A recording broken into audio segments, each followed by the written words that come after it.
I saw Comrade Green coming in, but I don't know where he is sitting.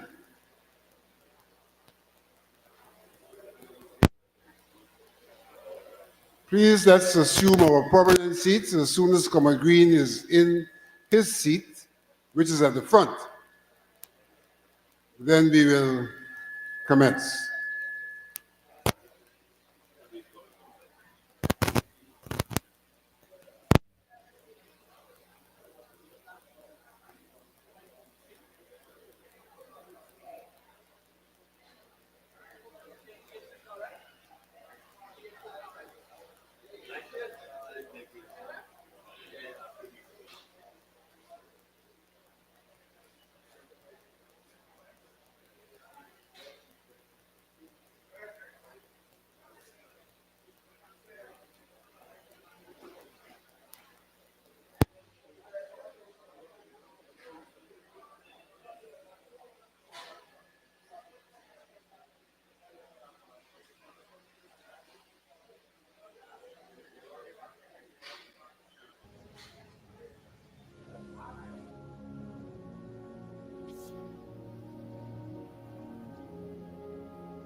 Good evening once again, comrades. We are now going to formally commence this evening's activity, which has been described as an event of reflections, remembering our dear comrade, Oscar Clarke. To commence this evening proceedings, I'm going to ask our brother, Aubrey Rettimeyer, to lead us in prayer. Given the person Comrade Clarke was, there is no other way we can start but in prayer. Comrade Rettimeyer. Thank you very much, Brother Alexander. May I invite you to stand for a moment, please, if you could.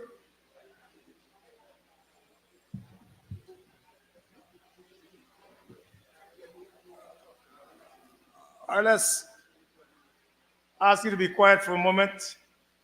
Thank you. Oh God, our Heavenly Father, we bless your name today and invite your divine presence in our midst as we reflect on the life and times of Comrade Oscar Clarke. We thank you for loaning him to us for these many years. We thank you for the time given and the services rendered over the years. We thank you, Lord, for his energy, commitment, and dedication in the areas in which he served.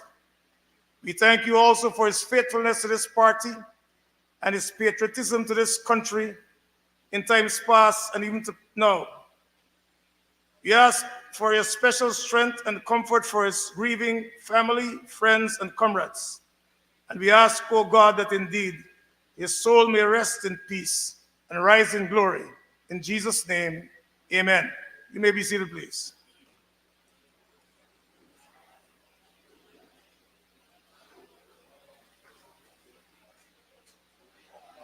Thank you very much, Comrade Rettimeyer. Our next item on the program will be the welcome by the General Secretary of the People's National Congress Reform, Ms. Dawn Hastings Williams. Yes?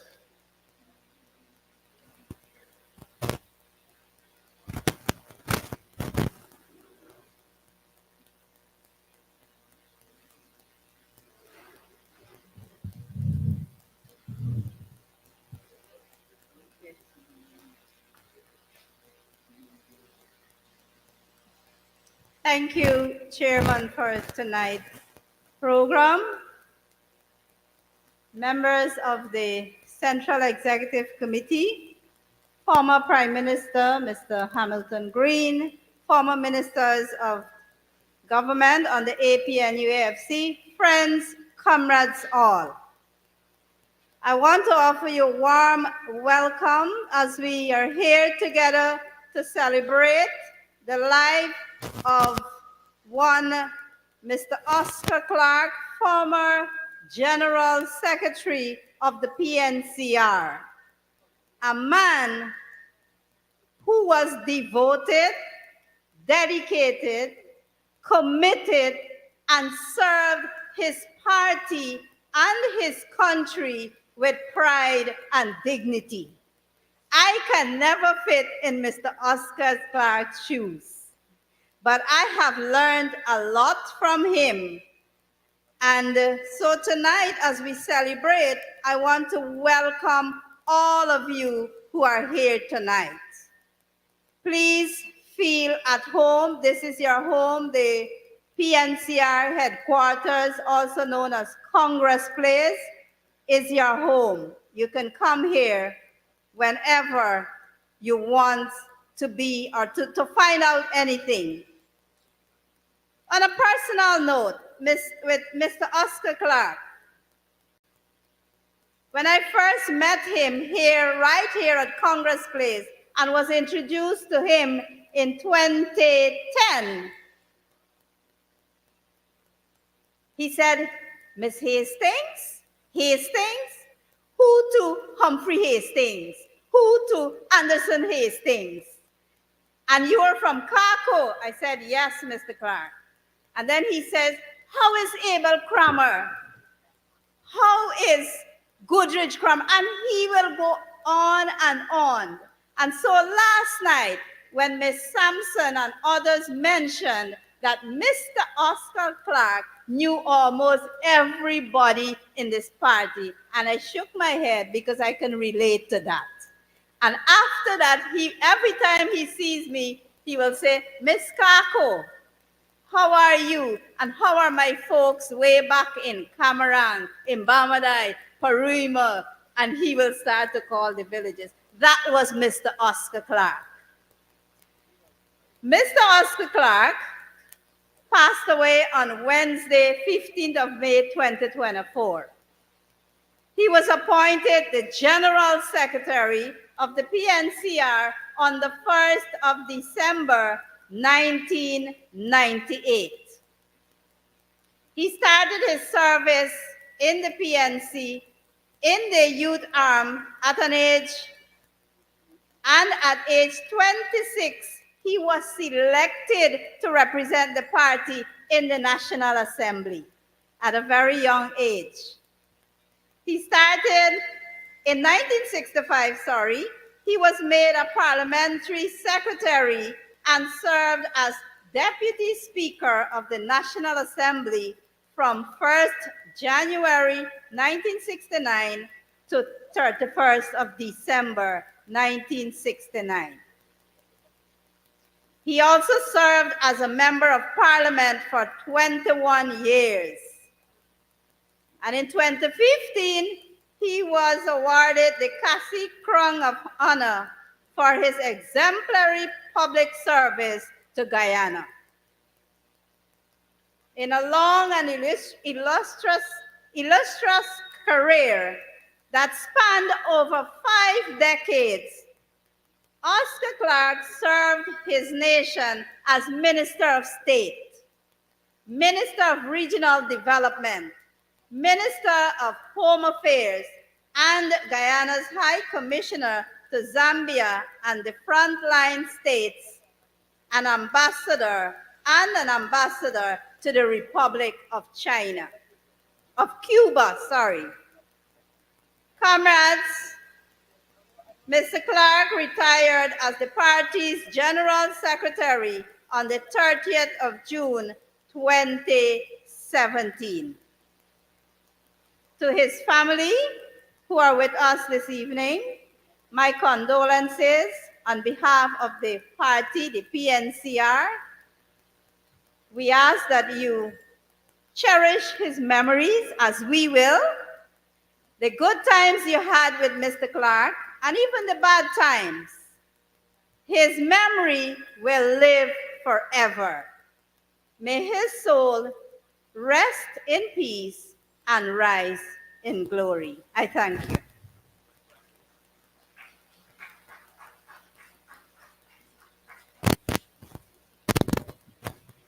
Thank you very much, Comrade GS. From the serving GS to our fallen Comrade Clarke, former GS of the People's National Congress Reform. Thank you, Comrade GS, also for establishing the protocols for the evening, and we will all follow those protocols. She just made a significant point. She said that Oscar Clarke seemed to have known everybody. And what's significant about that is that on one hand, the period for which he was a member of this party, starting from youth membership. It is that period that's made it possible for him to know almost all, if not all, of our comrades. But more than that, it signifies the fact that he reached out to our comrades. He wasn't just someone who held office, he was someone who shared camaraderie across the board and across the country. And it's in sharing that camaraderie that we can proudly today say that Oscar knew almost all of the comrades with whom he came into contact, and he even knew others with whom he might not have come into direct contact, but because of some correspondence, some communication, and some office that they might have held, he also was acquainted with them. So tonight, comrades, we are assembled to celebrate, commemorate, and reflect on the life of a stalwart, the life of someone who could rightly be referred to as a hero of the People's National Congress and the People's National Congress reform. And so it's befitting of us, as we continue with this program, to rise and to collectively sing the song, My Native Land. For indeed it is his native land. And indeed, all of us being natives were associated in relation to this land. So may we rise for this national song, My Native Land.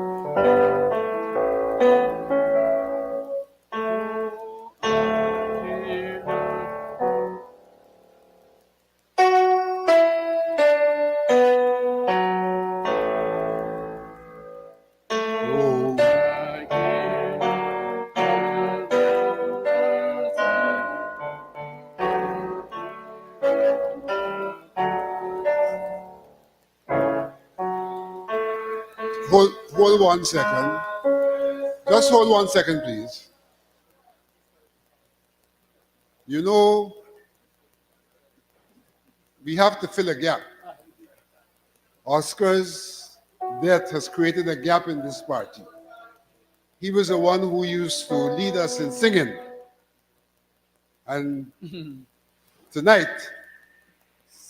our younger comrade, John Adams, from the Namstel, is seeking to step into the shoes of our fallen hero. And he will tonight be leading us in singing. John.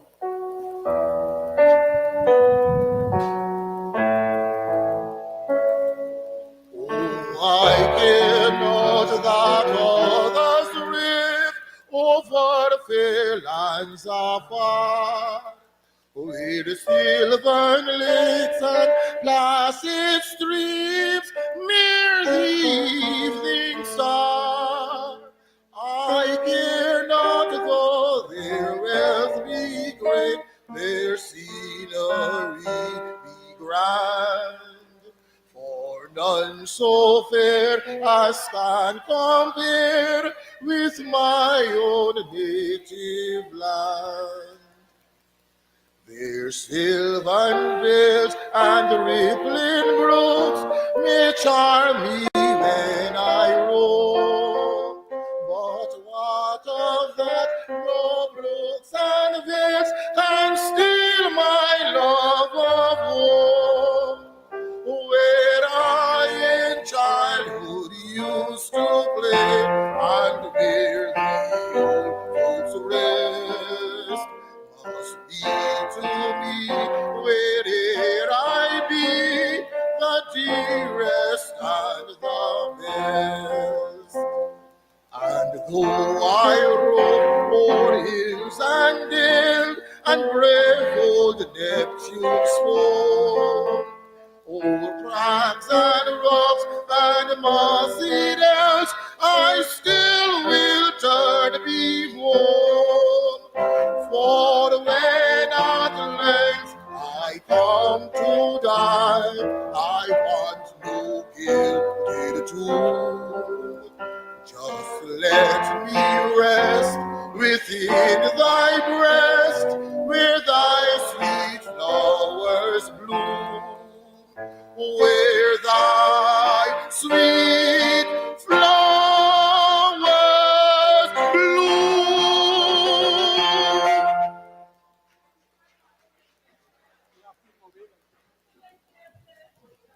quite sure you have recognized that Mr. John Adams, Comrade John Adams, has now taken over that role and will be a permanent fixture on future occasions in that regard. As I said earlier, Comrade Clarke started his involvement in the party in the YSM. I do recall, as someone from what was then the Workmanville Working Rust District, being told about Comrade Clarke, who belonged to the YSM group on Hardiner Street at the Britons' residence. And that's where, in terms of the YSM, it all began. It's therefore befitting on this occasion, as we celebrate his life, as we commemorate him, that we proceed with a poem to be done by Mr. Kibwe Copeland, chairman of the YSM. Kibwe Copeland.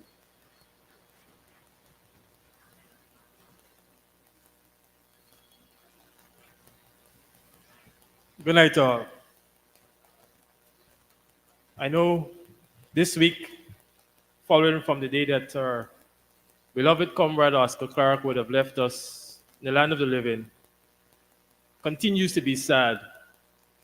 Of course, I just want to especially acknowledge the family who is right in front of me. You have my condolences, and of course, the entire youth arm of the People's National Congress who formed.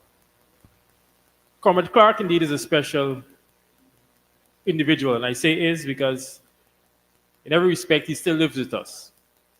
I can remember when I first became a regional councillor after the 2011 elections. I had a sit down with Comrade Clarke in the Hall of Heroes. And he was like, young man, and we would always make jokes since you were a bit younger, I'm still young. We call him the man with the finger. He would be like, young man. And he has this way he pokes you. He said, let me explain something to you. You know, he always pokes you and very enthusiastic with everything that he explains. And we'd make laugh. We said, did you speak to Oscar Clarke today? He said, yeah. He poked you, right? He said, yes. But when I became a regional councillor, he would have given me some fundamental tips on how to move forward. At the time, I was fairly young. I was the youngest regional councillor on that council, 2012. And then when I fast forward to last year, June, after becoming a councillor, the mayor city council, I could remember myself, Comrade Clarke, and Comrade Vincent Alexander, the Burnham Foundation. It was a late night. And yet again, he was there giving me some fundamental, along with Comrade Alexander, on how to move forward, which really, of course, would have inspired me and give me some level of grounding to how to move forward as a council at the Mayor City Council, a place where he would have represented the people of this country and people of Georgetown with excellence. So hats off to him. And just before I go into the poem, I remember the last project we worked on was the gala for the Burnham Centennial Anniversary. And even though these committees always have a lot of members, in the last days, you'd sometimes see, the standing 5 persons who now keep up with the race. And I could remember correctly, it was myself, Comrade Alexander, Chairman of the Burnham Foundation, Hazel Pyle Lewis, Comrade Charles Sampson, and Oscar Clarke, who would always be there every Friday. And then, of course, came in the last and was Egla Brandis, who would have given us some tips. And every time we would have asked a question or some sort, it was the start of a history lesson. We were planning the event, but at every aspect, he would go on to say, you know what? At this year, 19-something, 17-something, and so on. And he goes into a whole history lesson. And then when himself and Comrade Sampson would start, you know who died? And you know who passed? It was Those same moments, those Friday afternoons, whereby you heard so much history, just in the meeting to plan a gala, every chance he got, he would give you a history lesson. And we said, Comrade Alexander, you could remember? And he goes on and on. Trust me, a wealth of knowledge. So this poem that I want to read for former GS, longest serving General Secretary of the People's National Congress, Reform, comrade to all us, loved ones and friends. It's entitled Do Not Stand at My Grave and Weep by Claire Harner. Do not stand by my grave and weep. I'm not there. I do not sleep. I'm the thousand winds that blow. I'm the diamond glints in snow. I'm the sunlight on ripened grain. I'm the gentle autumn rain. As you wake with morning's hush, I'm the swift uplifting rush of quiet birds in circle flight. I'm the day transcending night. Do not stand by my grave and cry, I'm not there, I did not die. The speaker in this poem reassures the reader that the loved one they are mourning is not actually gone, but rather still alive in spirit. Even though they are no longer physically present, the speaker insists that they still live on in the hearts and minds of those who live them. This comforting poem offers some solace and hope to those who are in grief. And I must say, indeed, Comrade Clarke will live on. His words, his actions, and everything that you've done for this nation and for this great party will live with us. And I'm 100% sure the party and, of course, the Guyana Youth and Student Movement will continue to champion his ideologies and a lot that we would have learned from him, because I'm just one of many who he would have, in his own way, to give us some fundamental grounding to move forward as politicians. Thank you very much.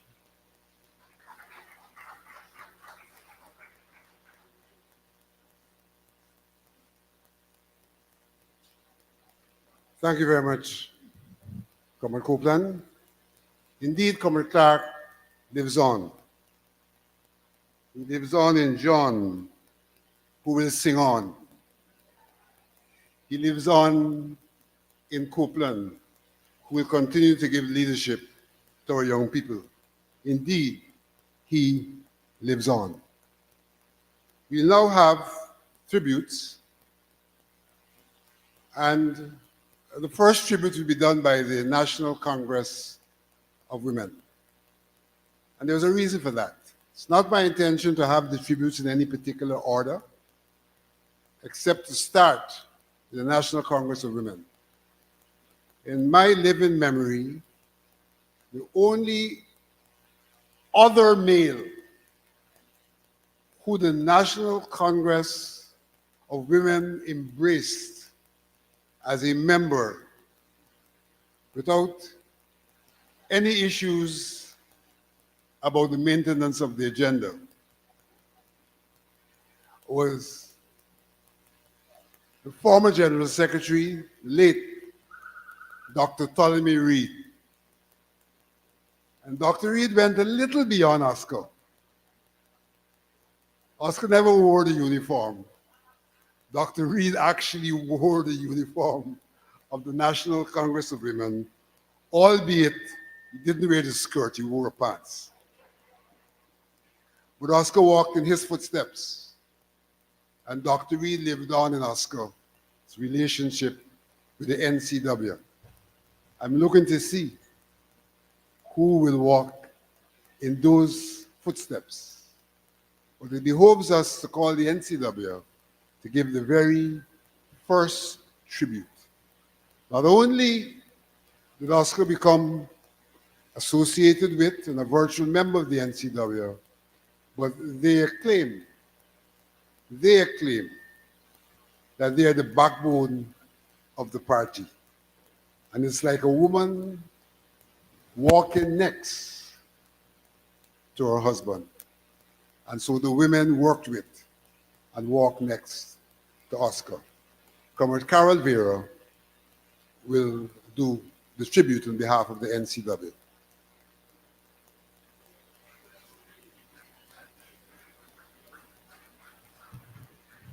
Good evening, everyone.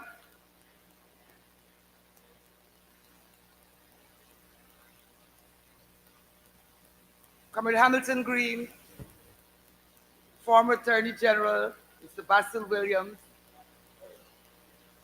other members of then I noticed my good friend and brother, Mr. Carl Barrington Greenwich.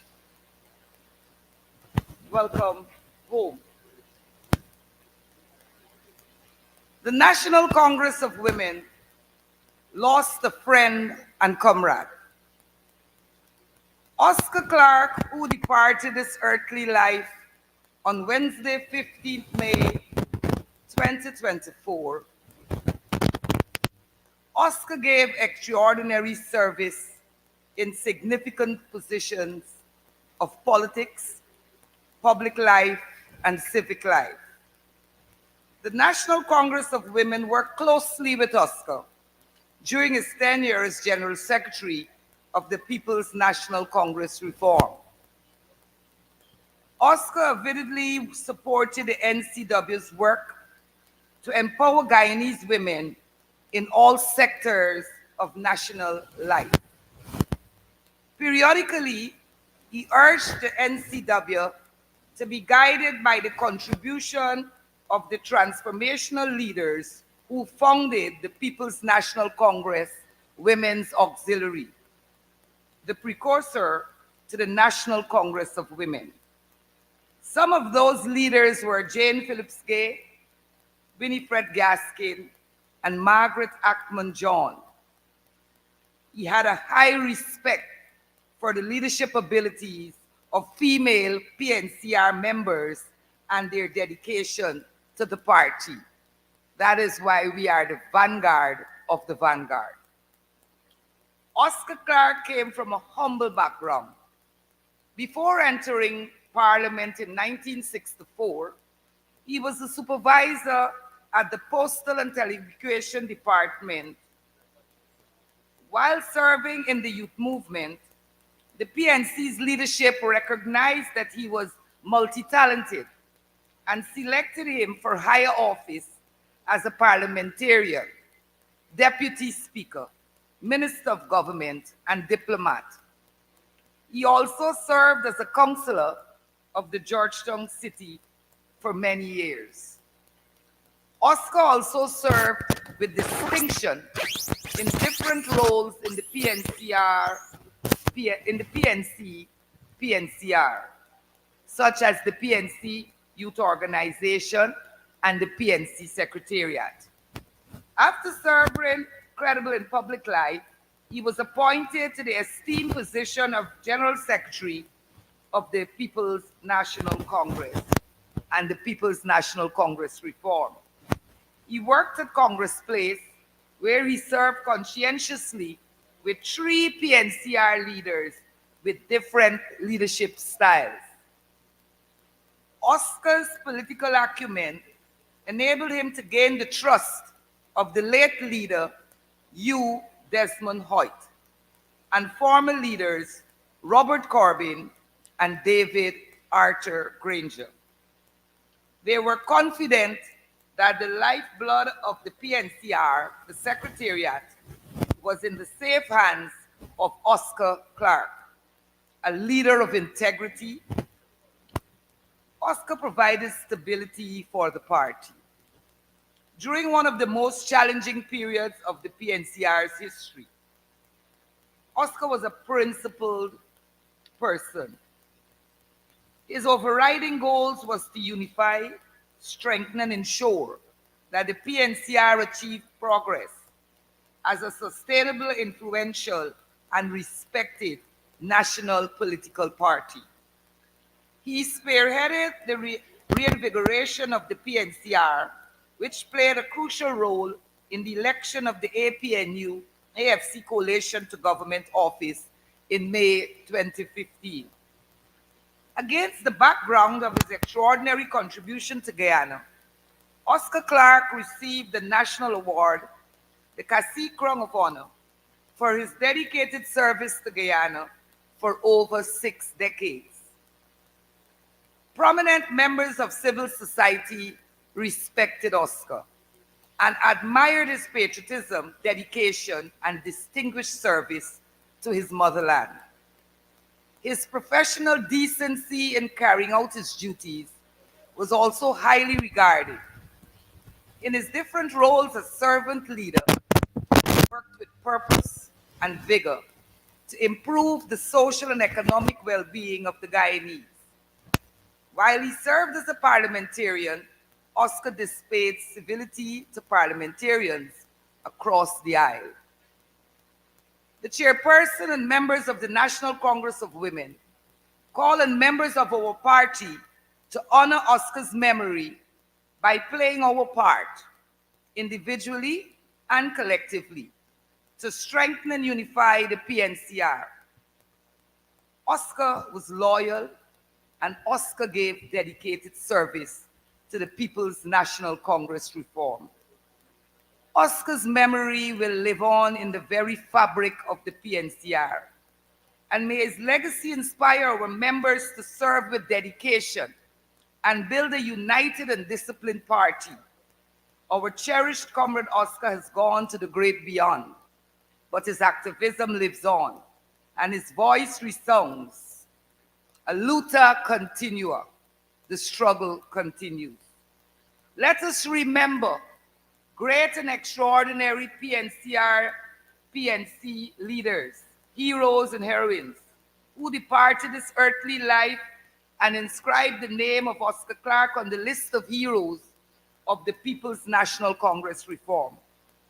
The chairperson, Honorable Walter Lawrence, Member of Parliament, and the National Congress of Women Executive Committee extend heartfelt condolences to Oscar's wife, Linda, his children, Oscar, Paula, and George, and other surviving relatives. We are comforted that Oscar is Oscar's family be consoled by memories of him as a devoted husband, caring father, and cherished family member. May the soul of our beloved Oscar Clarke rest in peace and rise in glory. I thank you.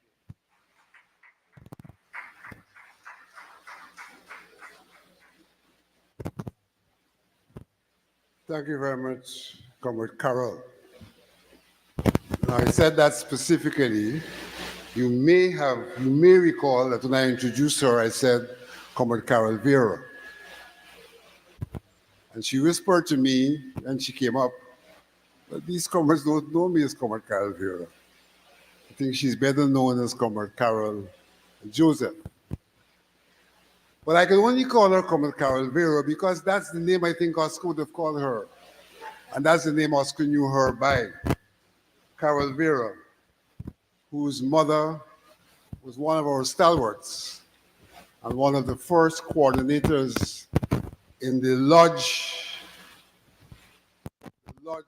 district of the party when the party introduced full-time coordinators.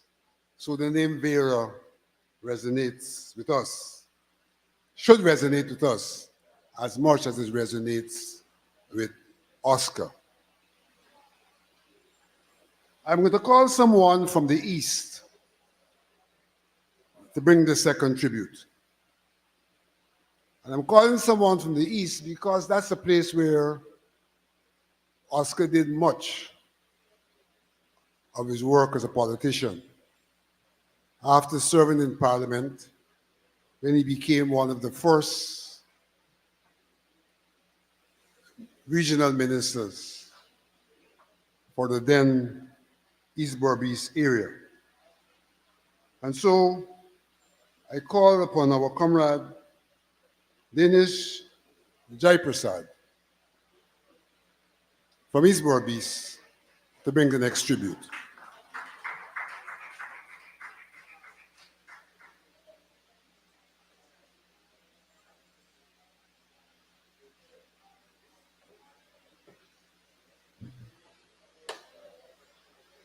Thank you very much,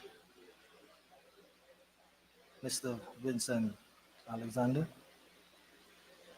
Brothers and sisters of the PNC, I invite you to bow your head as we recite a word of prayer for our dear late comrade. Om Vakratunda Mahakaya Suryakoti Samaprabha Nirvignam Kuru Medeva Sarvakayeshu Saravara. Om Manadi Nidinau Deva Shankra Chakra Garadara Akshaya Pundarikaksham Pretmuksho Pradho Bhava. Krishna Krishna Kripalatvam Tvam Gate Mam Gatirbhava Sansaramangalavam Prasidam Purushotamam Nadanaya Surashrishta Lakshmikanta Janardana Anena Tarpanataya Praitamukshu Pradhovavaha. We pray that the soul of our dear late comrade Oscar Clarke be protected by God, be given salvation because of the amount of work he has done for this country and for all of us. I'm from the East, as Comrade Vincent indicated, and before I was born, Comrade Oscar Clarke was instrumental in creating a new dispensation of politics in East Berbice Quarantine. He was very much instrumental in establishing party groups in the quarantine. And to be more specific, he was one of the individuals who made it possible for us to have a party group in Port Morant. A party group that still function and survive even though we are faced with so many challenges. And when I say a party group, a PNCR party group in Port Morant, you know what I'm saying. Today I stand to represent East Berbice Quarantine and Port Morant to say that we have lost a son of Port Morant. When we listen to Comrade Oscar Clarke, we know that he has a wealth of knowledge because of his extensive work that he has done throughout Guyana. I say that we lost him. We lost a son from Port Morant because he became a son of Port Morant because of marriage. And we are deeply saddened because he was very firm in all that he did for us in the quarantine. There are some comrades who, I would say, jump ship 1992, but those of us who stay back are able to enjoy the good work that he did for us in East Berbice Quarantine. As a regional minister, he could have identified each and every village because he walked all the village. He visited each and every area in the quarantine. And to date, not to date, but on his passing, the day of his passing, we had this similar discussion. I was fortunate to have a chat with him a few hours before he departed. And his words to me very, very meaningful, that we have a lot of work to do. I hope that comrades here will put party first and then anything after. That is what he has done in his life. I want to sing a verse from a song because I know that he loves singing, but this song is in Hindi. So it says to us that life is important. Each and every one of us value the moment that we have and celebrate our life whilst we are alive. Giving tribute is important, but saying it when the person is alive is far more meaningful. One day, all of us will be sold for a piece of clay. All that we have acquired remains. The good work that we have done goes with us. एक दिन बिक जाएगा माटी के मोल, जग में रह जाएंगे प्यारे तेरे मोल. एक दिन बिक जाएगा माटी के मोल, जग में रह जाएंगे प्यारे तेरे मोल. दूजे के होठों को देकर अपने गीत, कोई निशान छोड़ फिर दुनिया से दूर. एक दिन बिक जाएगा माटी के मोल, जग में रह जाएंगे प्यारे तेरे मोल. One day you will be sold for a piece of clay. All that will be left in this world will be your words. On behalf of the members of the comrades from the quarantine district, to be specific, Port Morant, those who are here and even those who are overseas, I say to the family, we have you in prayers. And Oscar Clarke is a name that will remain with the PNC for a long, long time to come. Thank you.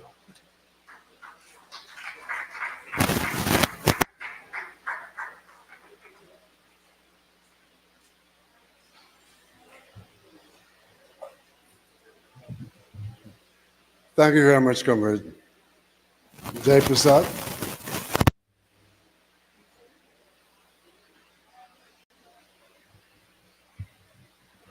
If my eyes are not failing me, and they can if I don't have my specs, I would like to recognize the presence of a former leader of the People's National Congress Reform, Comrade Robert Corbin.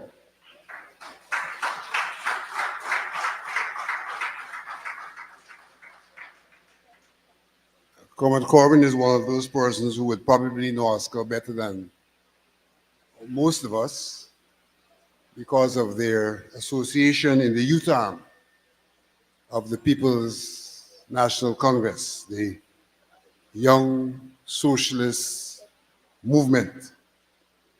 They worked together, did many things together, and sometimes they even passed the baton from one to the other in various spheres of party activity.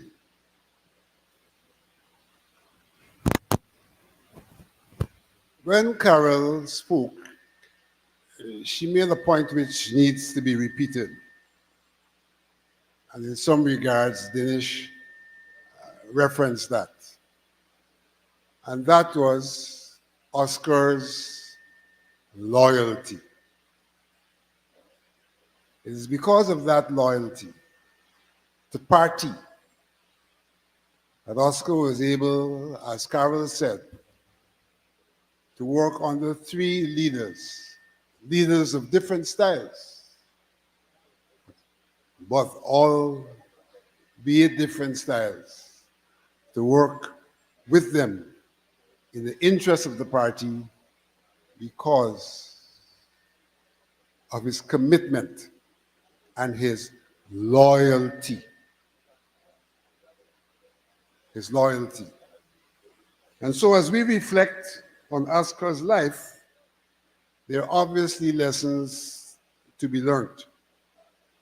And one such lesson is the importance of loyalty if we're going to ensure the party is a disciplined and strong party.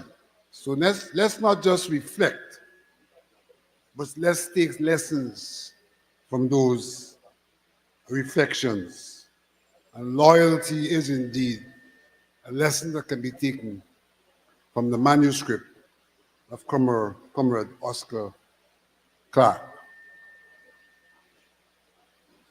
I therefore call on another stalwart, a comrade who worked closely with Oscar, albeit from the 70s, to give her tribute. And that comrade is none other than Comrade Cheryl Sampson.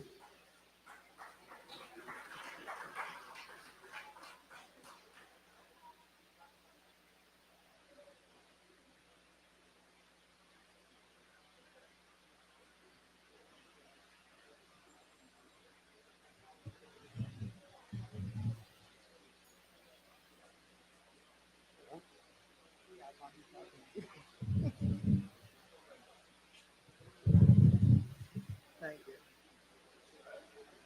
Good evening, comrades.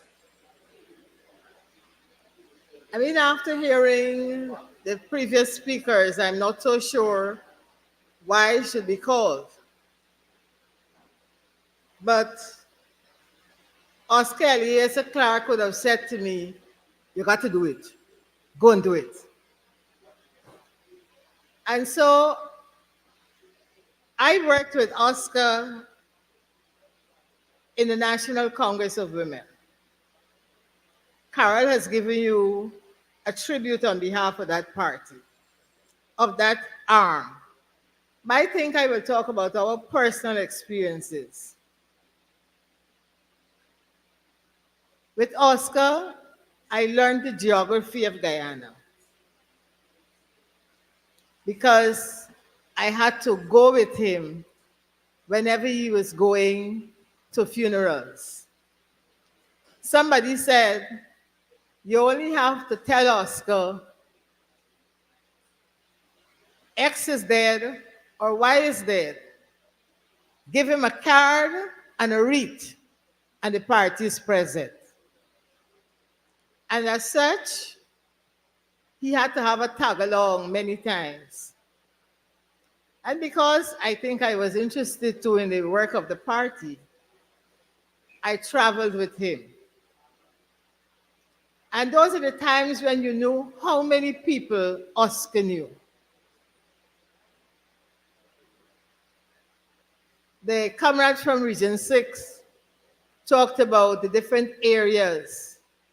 I think the General Secretary, when she gave the welcome, talked about how he asked for people in the interior.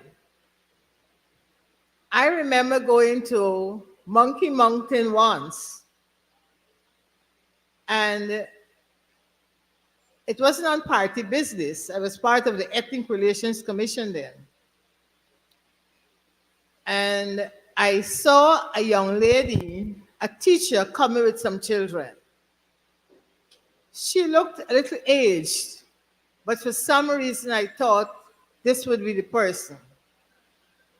So when she came to the activity we had, I went across to her, said hello, and said, are you Diane Abraham? And she said, yes. I said, former member of parliament? Yes. From the PNC? Yes. And then she said, I said who I was from the WRSM. And the first person she asked me about, what have come with Oscar Clarke? And I said, he's fine, and so forth. And I said, I was leaving the activity to go to the airstrip. A child came running to me and said, Teacher Diane said, come, the plane will wait for you. So I turned back. And I went into a small house where a guy was lying in a hammock. I don't remember his name at the moment. But Diana told him that I was from the People's National Congress. And he wanted to see me. And then he gave me his experience. He said he was there. Some young men came to do some work. And when he asked one of the guys, "What is your name?" the young man said, "Oscar Clarke." He said, "Oscar Clarke? How you name Oscar Clarke?" "Only one Oscar Clarke I know, PNC Oscar Clarke." And Junior said, "It is my father." He gave me a message for Oscar. As soon as I got back, I said, "You know such and such a person?" He said, "Monkey Mountain." I said, "Yes." He said, "Hello." And that was the type of person Oscar Clarke was. Whether it was in Monkey Mountain, it was in Bartica, whether it was in Skelnon or Port Morant, he was well known. I spoke of the funerals. Oscar went to a funeral in every region. I don't know if he built up the sort of a reputation with the comrades in the areas that they call him to tell him somebody is dead, but he made a note. Last night I was talking about the programs, the funeral programs he collected, so that when it was time for writing his general council report, he had the names of all who had passed on. And so we gave him a minute's silence. But he was meticulous. If you ask Oscar a question, according to Kibwe, he went into history. But not only that, Oscar found documentation, whether it was pamphlets or books, to back up his words to you. And so you learned. In terms of driving with Oscar, it wasn't easy.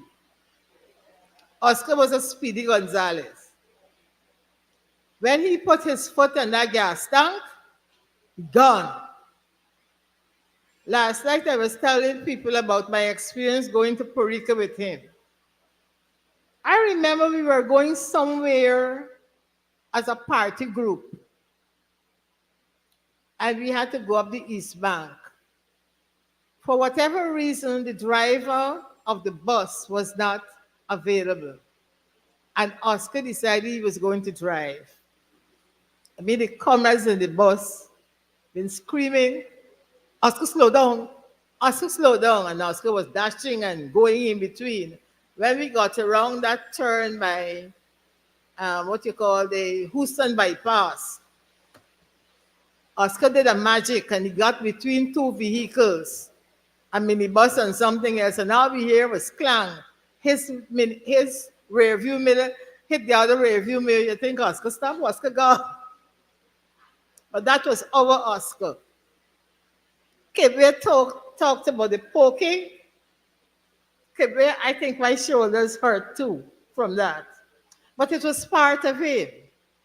And we all enjoyed it. I repeat, Oscar taught us and taught us well. When it came to the NCW, because he had the calendar of events, he knew when our activities were coming up. And if nobody else was there to support us, Oscar was there. He made certain that the PA system was present. We had the chairs that we needed.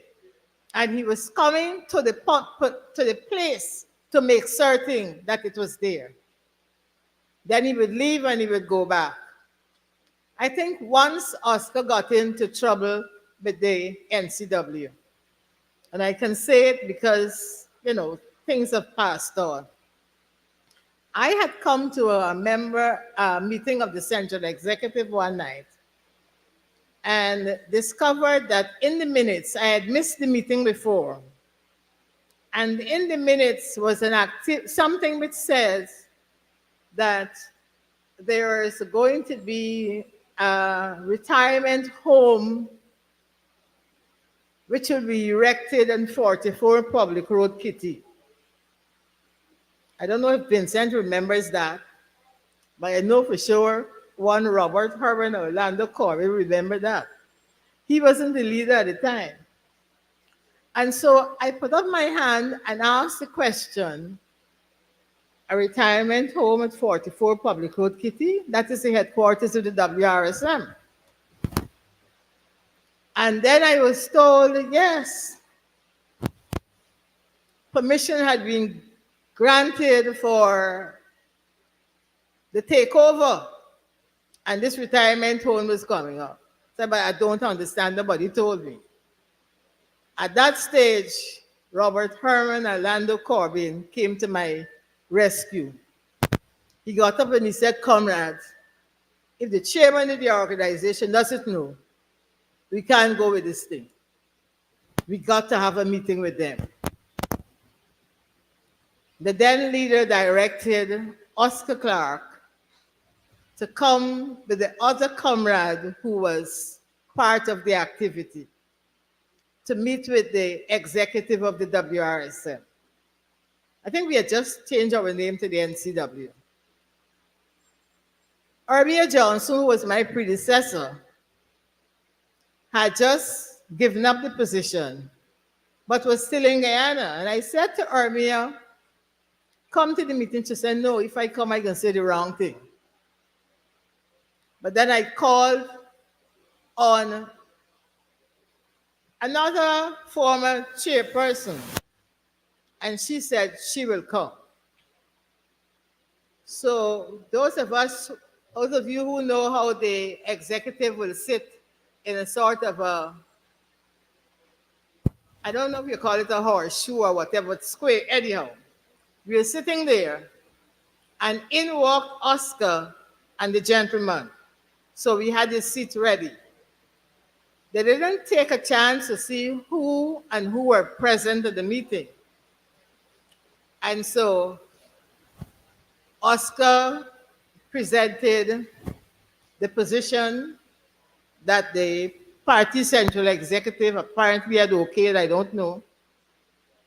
And then the man who was part of the project gave his view. And then Oscar came back in, continued to talk. And then one Viola Victorine Harper Burnham cleared her throat. She said, and Oscar stopped. And then she looked across and she said to the guy, I understand you are here to make money. Oscar, I am disappointed in you. You know how hard the WRSM worked to get this building. Oscar peeped, scratched his head. He didn't say another word. Common Vice said what she had to say. The meeting finished. And today, the NCW headquarters remains at 44 Purple Coat, Kitty. Oscar Clarke apologized, and he apologized to every executive member, and he spoke to Common Vice so many times, he said he would never cross paths with the women again. But our Oscar was somebody who we depended on. We believed in. For me personally, I have lost a brother.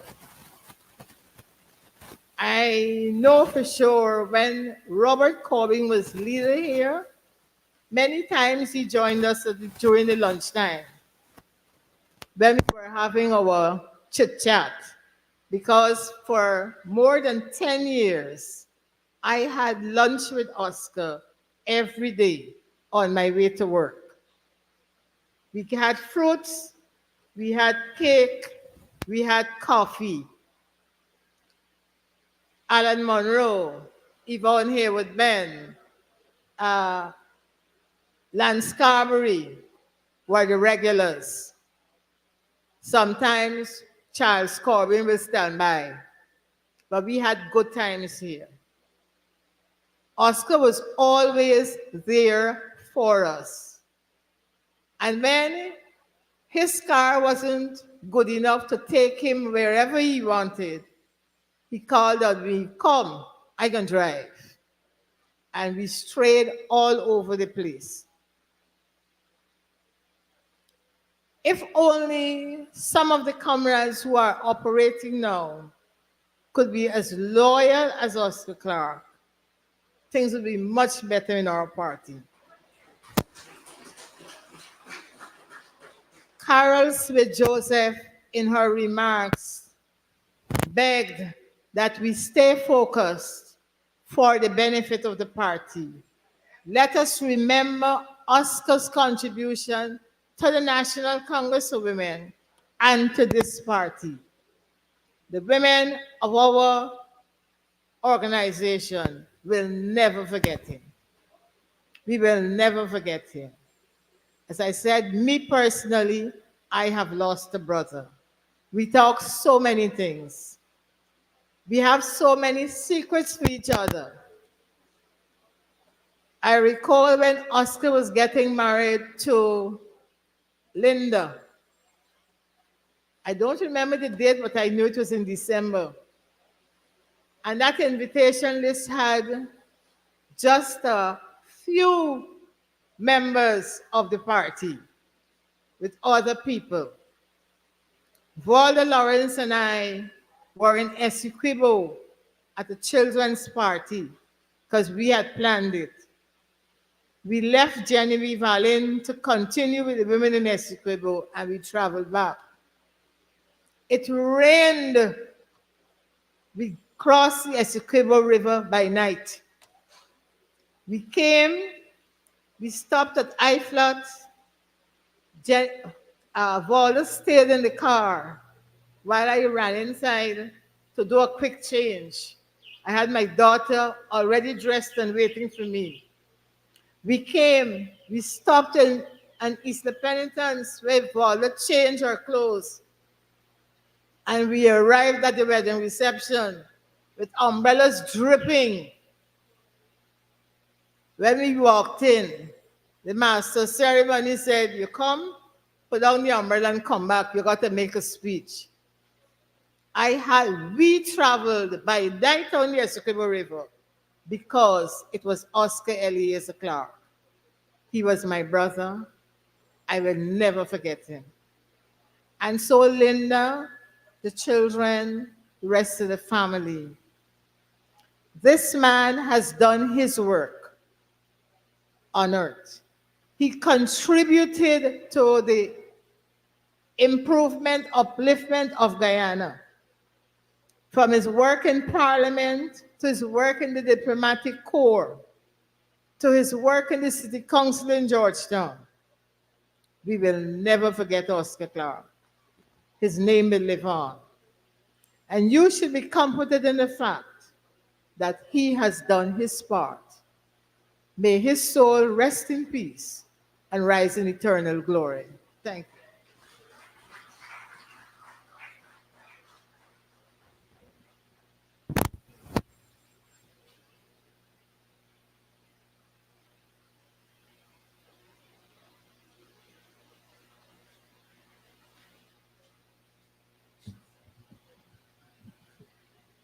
Thank you very much, Cheryl.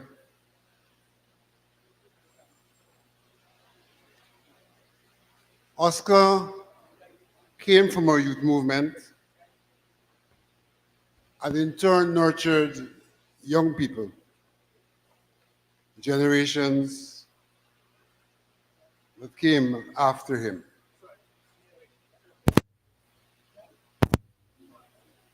And there are many young people who at the very personal level remember Oscar, loved Oscar, worked with Oscar. And so this time I would like to invite one such person, former member of the YSM, from a German grant, to do a tribute.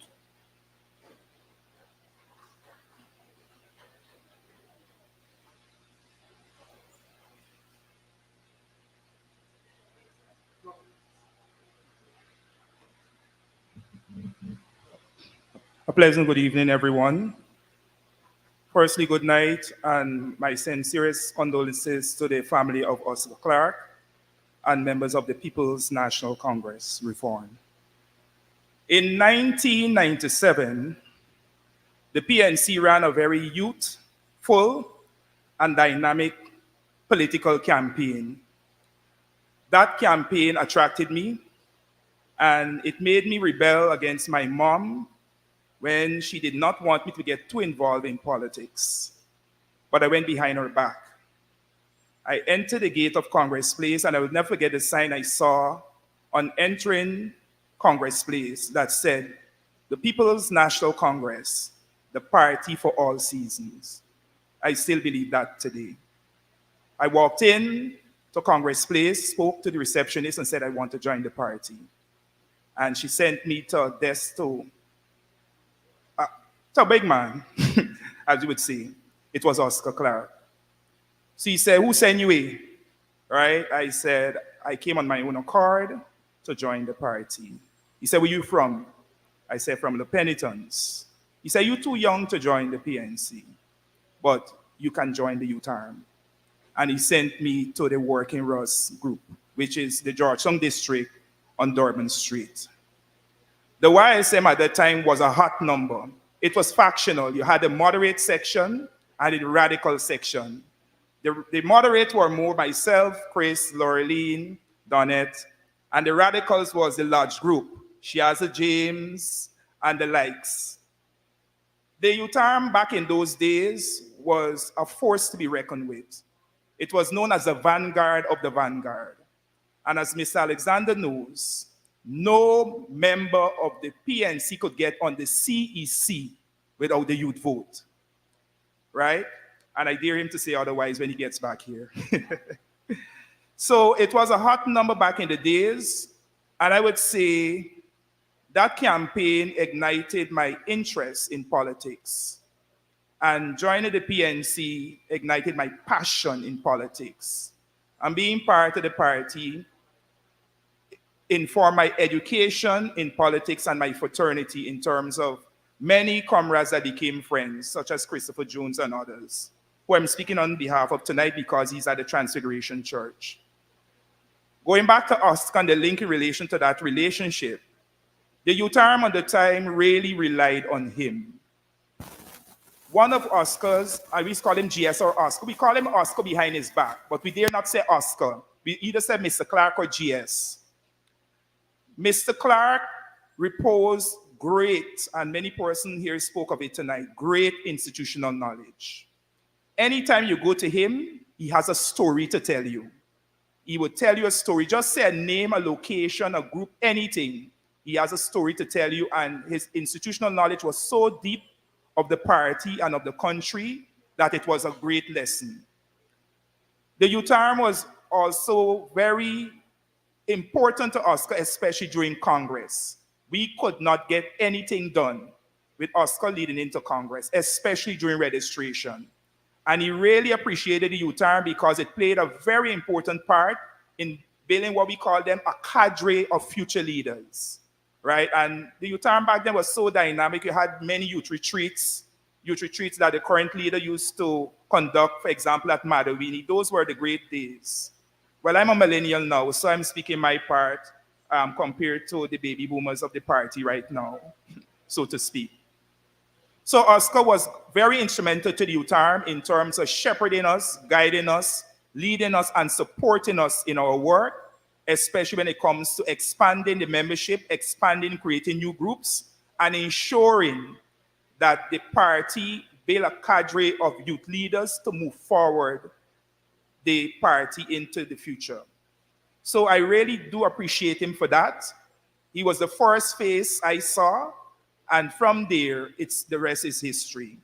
So with that being said, we pay great tribute to him, his contribution to the party, and not discounting his contribution to the youth of the party, at least the youth of my time. So with that being said, I thank you for your time, and again, my sympathy to the family and all the comrades of the People's National Congress Reform.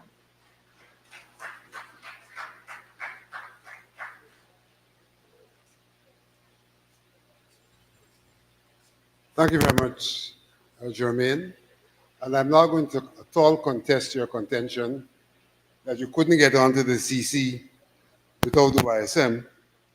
Myself being a beneficiary of that largesse, I was able to retain the position of vice chair of the party from 1994 on to, I think, was around 2005 or thereabout, indeed with the support of the YSM. We're going to wrap up this first session of tributes with a tribute that demonstrates the reach of Comrade Oscar Clarke. He was able to reach up, he was able to reach down, he was able to reach across. And I remember last night Sister Penda from the Ghana Association speaking about the way in which Oscar Clarke made here Sophia available to the Ghana Association. And if I'm not mistaken, he also did that for some other comrades in another discipline of dominoes. And so I call at this time to come to the podium the sister representing the Domino Club, the club referred to as the Players Club, Sister Marks, who will tell you she represents Sophia, but who really hails from Dartmouth.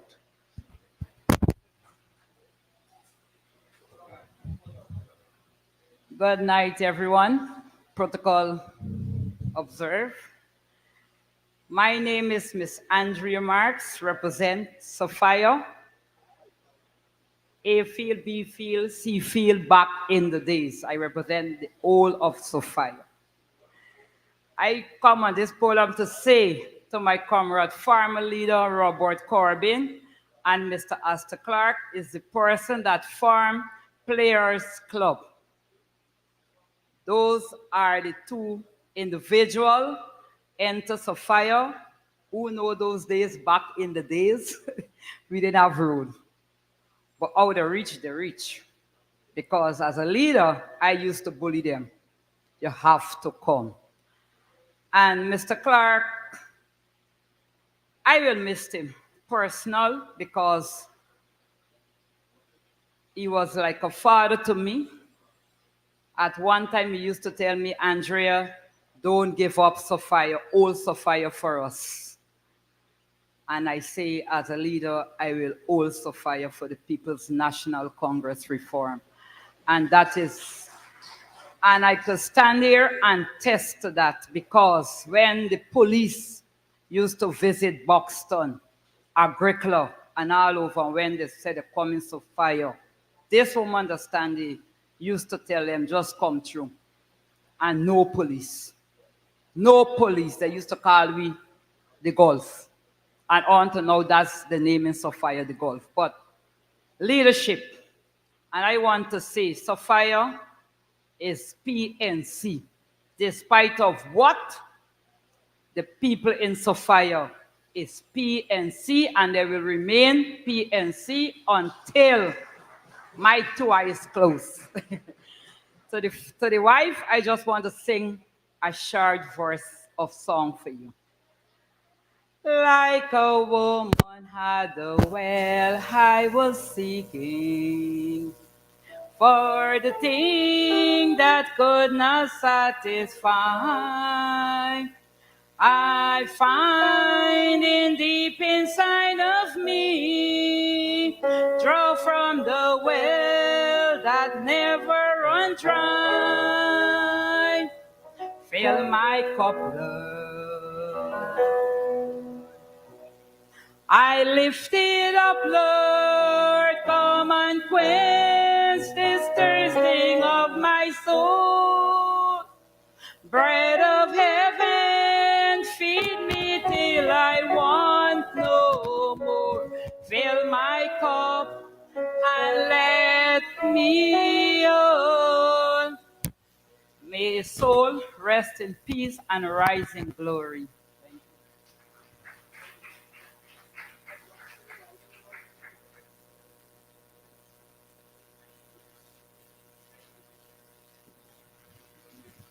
I have to challenge one thing that Andrea said. She said Sophia will continue to be PNC until she falls.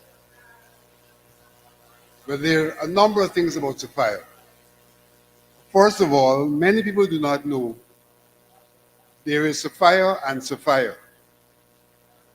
Because what they refer to as Sophia is really an area from Sophia to Cummins Lodge, including Liliendal, Turkine, and Patterson.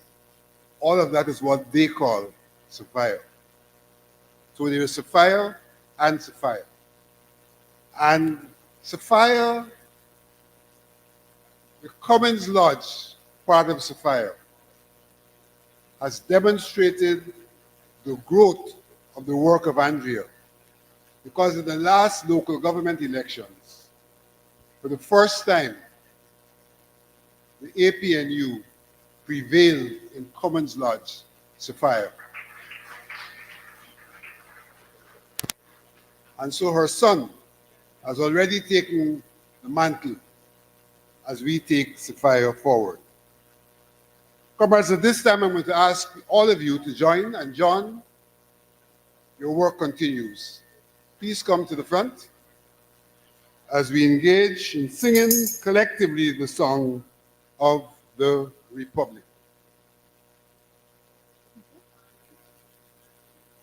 For those of you who came a little late, please note that John Adams has now taken up the mantle of leading us in singing, and a mantle which previously was that of Comrade Oscar Clarke. John.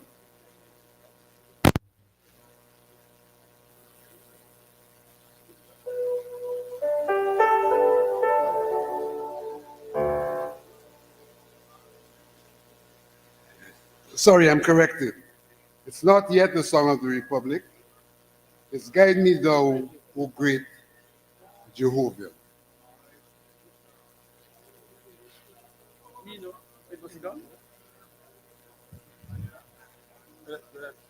May I invite you to stand, please? No, the other one, special one.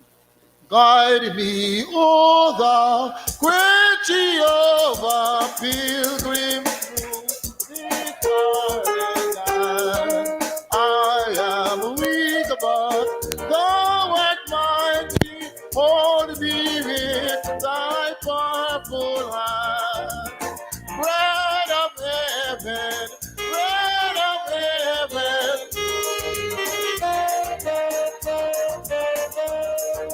Open now the crystal fountain when the healing stream does flow.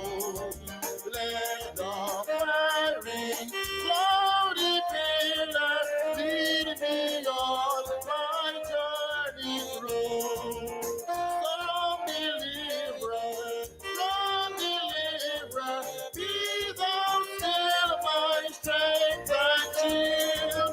When I tread the path of Jordan, bid mine hand just hear some sign. Death of death and destruction, land me safe on Canaan side. Songs of praises, I will ever give to thee.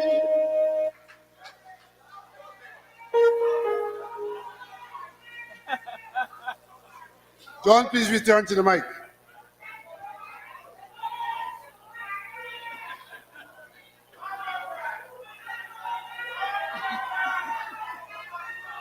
In all my life going to church, I have never seen 4 stanzas of this hymn. So I don't know where I got this one from. But we can do the final stanza again. When I tread the verge of Jordan, bid mine hand just fear subside. Death of death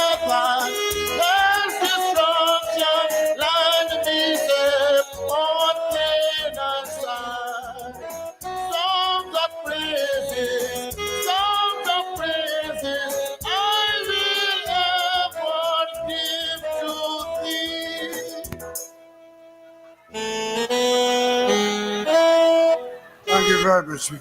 We felt the energy there of Comrade Clarke. You know, I've just been reminded that I think approximately 3 years ago, on the occasion of one of those funerals that Oscar attended, the funeral of our late comrade from the Amstel, that when Oscar heard John singing, Oscar told John that he was in the wrong profession. And so Oscar's thoughts and words have indeed come to fruition in John, his successor. We'll continue the tributes. This time I will call on the Burnham Foundation to give a tribute. You may or may not know that Oscar is one of the faithfuls of the Burnham Foundation. It couldn't be otherwise. And only in February of this year, Oscar was inducted as an elder of the Patronial Council of the Burnham Foundation. We have lost a patron. We have lost an elder. And the foundation will now give a tribute to be done by Comrade Clayton Hines.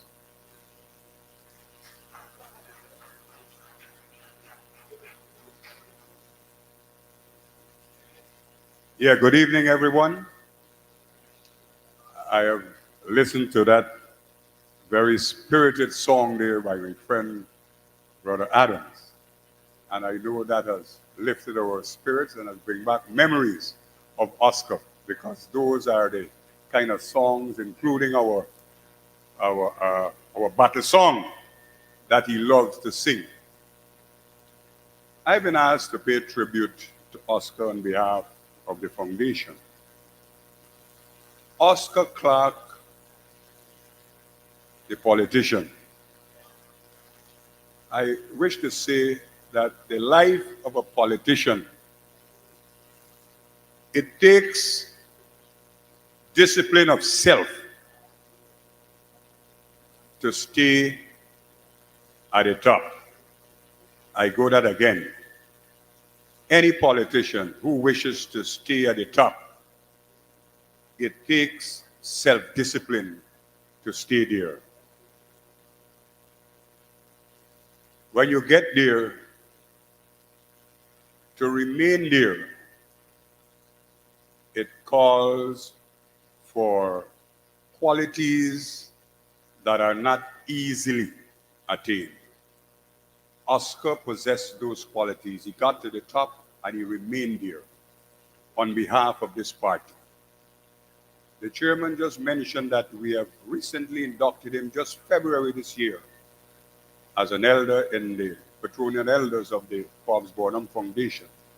And there was not one instance that you can call on Oscar to play his part as an advisor, seeking to make his input on everything in relation to the foundation. Additionally, I worked with Oscar in Region 6 when he was regional minister. In those days, Oscar,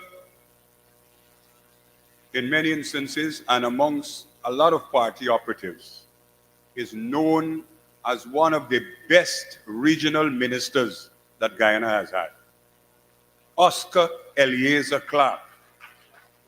I worked with Oscar in Region 6 for a number of years, and I can testify to his forthrightness on matters in relation to community, matters in relation to the region, matters in relation to what is required of government officers who work in the regional system under his watch. Oscar Eliezer Clarke was a no-nonsense person when it comes to the matter in relation to government executing its program on behalf of the people. I can testify to that. Oscar Eliezer Clarke was a champion in that regard. And because of that, those of you who know the Berbice area would know that Oscar, it's not an easy area, it's a mixed community. When you talk about Prabot Creek coming back from Oriala, Blackbush Polder, New Amsterdam, in the river areas, Kanji River, Berbice River, all those areas, Oscar made sure that he visited them. He made sure he connected with the people in Region 6. You could have called on Oscar anytime. I remember one instance, those of you who are around my age would remember, at one time in Region 6, the PPP had its agent disposing, because in those days when we had the boat service, they used to bring the newspaper on the boat, put it to the agents they have there, and then it's go to quarantine and be distributed all over. I remember that while Oscar was the regional minister, we had this agent who collected those papers, and in many instances, they never reached the area for the people to distribute them. In those days, while we were in government, the Chronicle used to carry a lot of the government's program and activities, and that was a activity that the PPP was engaged in. Oscar, that matter was drawn to his attention. And I recall at the regional development meeting at the office, when Oscar raised the matter, when it was raised, Oscar immediately made contact with, I think it was Minister Hoyt at the time. And I can tell you that within 20 minutes, action was taken on that matter, and those who were found to be responsible for that matter was arrested by the police in relation to that matter. Oscar was a no-nonsense person when it comes to matters pertaining to the people, especially in the area that he was responsible for.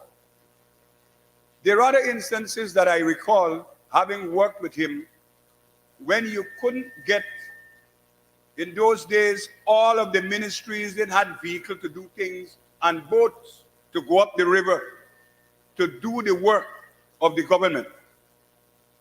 Oscar and his able RU, a gentleman by the name of Mr. Hamilton, I could never forget those names. Those guys introduced this system of pooling. So even if I was the Ministry of Information and the Ministry of Health and you needed to get into the river, whichever ministry had those kind of facilities, those things were made available to the officer to make sure that they go about their work, they can conduct their work in the region effectively. Much of the time, a lot of the ministry, especially the Ministry of Works and Ministry of Health, what equipment was given to them, they felt that they were the only person who were assigned to really use them. Oscar changed all of that. What was given to the region for the work of the government was available to all the officers in the regional system. Oscar Eliezer Clarke made sure that that system worked in Region 6. And I experienced that.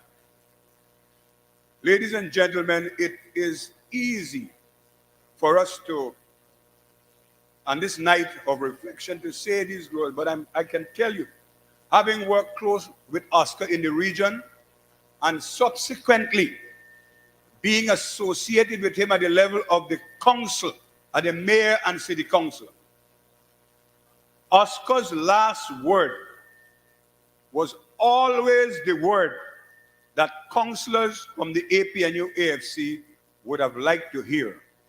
Because while we would have spirited exchanges, when I tell you spirited exchanges, Oscar says nothing at the early stage of the exchanges. He waits until when that die down. And we all wait to hear what is the final word coming from Oscar Eliezer Clarke. I remember there was a point that I argued strongly, convincing other councillors as to why this must be the position taken by the municipality. And when it was done, the councillors with Oscar Eliezer put up his hand. And other than getting into what I will call a contradiction, and I learned that from Oscar, he said, councillors, Mr. Mayor, I have a different view. He's not against what you're saying, but he had a different view. And in many instances, when that view is expressed by Oscar Eliezer Clarke, it becomes the decision of the body. That is the quality of the man that has passed on. And on behalf of the Forbes Burnham Foundation, and on behalf of my family, who knows Oscar well, I would like to express sincere condolences to his wife, his children, and other relatives, and trust that his soul will rest in peace. I thank you.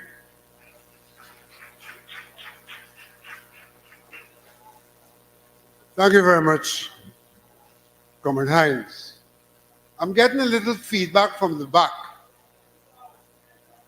I'm getting a little feedback from the back. Thank you. Comrade Hines reminded us, as we were already told, of the work of Oscar Clarke in Region 6. It's therefore very appropriate for me at this time to call on another current from Region 6, Comrade Anil Sukram, to give his tribute. Comrade Sukram.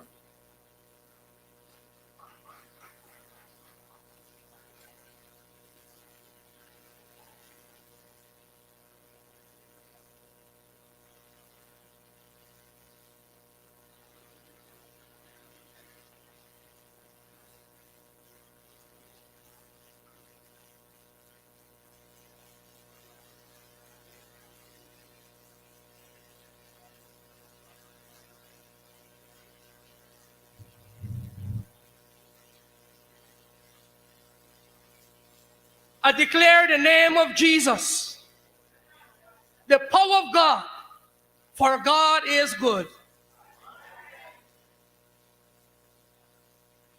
You know, when I remember Cormac Clarke, I thought that the man can't remember me. Because growing up as a small boy in Jukestown, a neighborhood village with Scottsburg, I remember him coming and visit with my grandmother.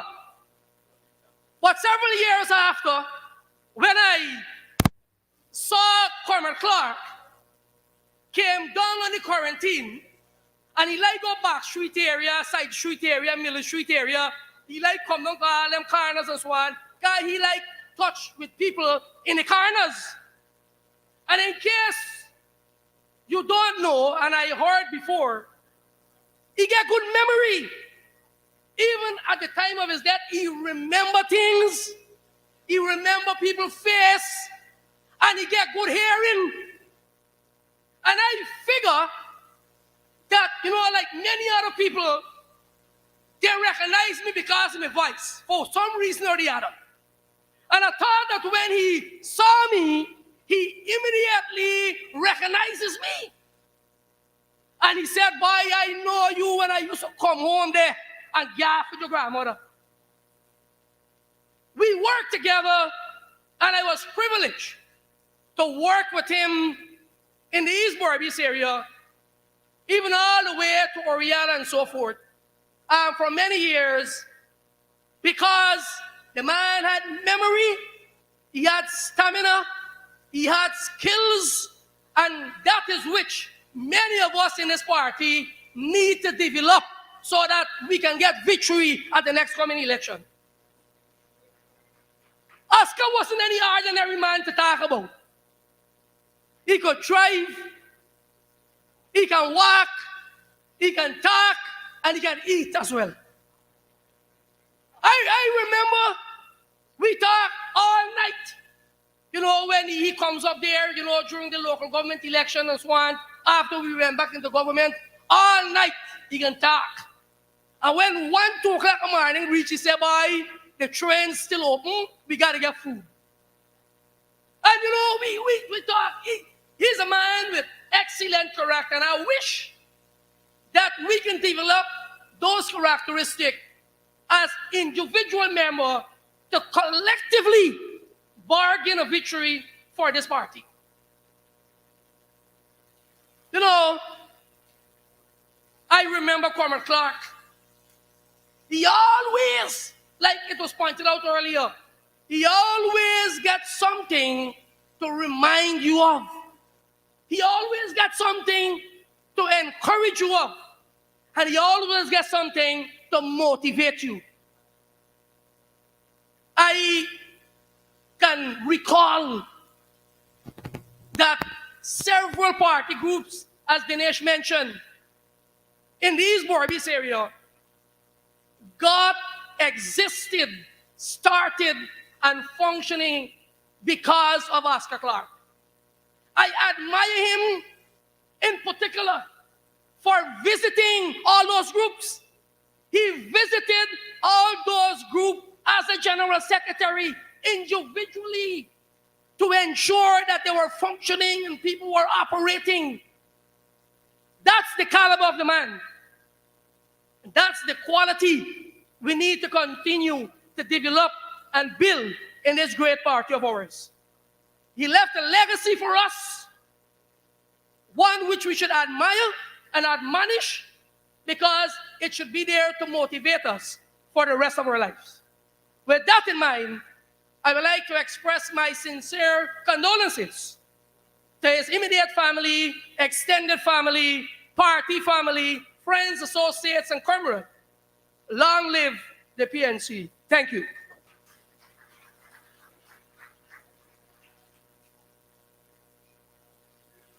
A tribute from the heart, a sincere tribute from a brother who knew Comrade Oscar Clarke from the days of yore.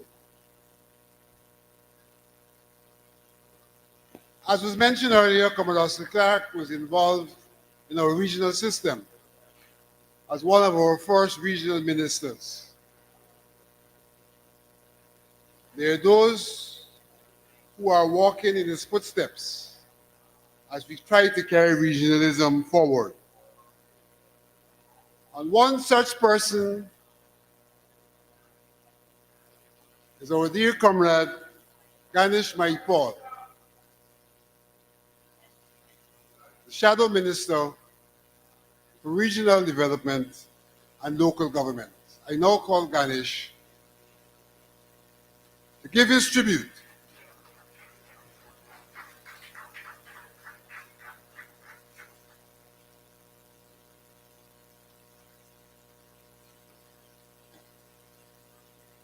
Thank you very much, Comrade Chairman. And after hearing so much about Comrade Oscar Clarke and being one of the young comrades of the People's National Congress reform, I thought I would not have anything to say. And after listening to tributes last night and not hearing anybody talking about the poking, I thought that would have been my signature moment, up until, of course, young Kibwe Copeland said it. But I haven't heard anybody talk about the way he would look at you when he down his head and he looks over that spectacle and he listens attentively before he responded. So I do have a signature moment, because I didn't hear anybody say that from last night and even tonight.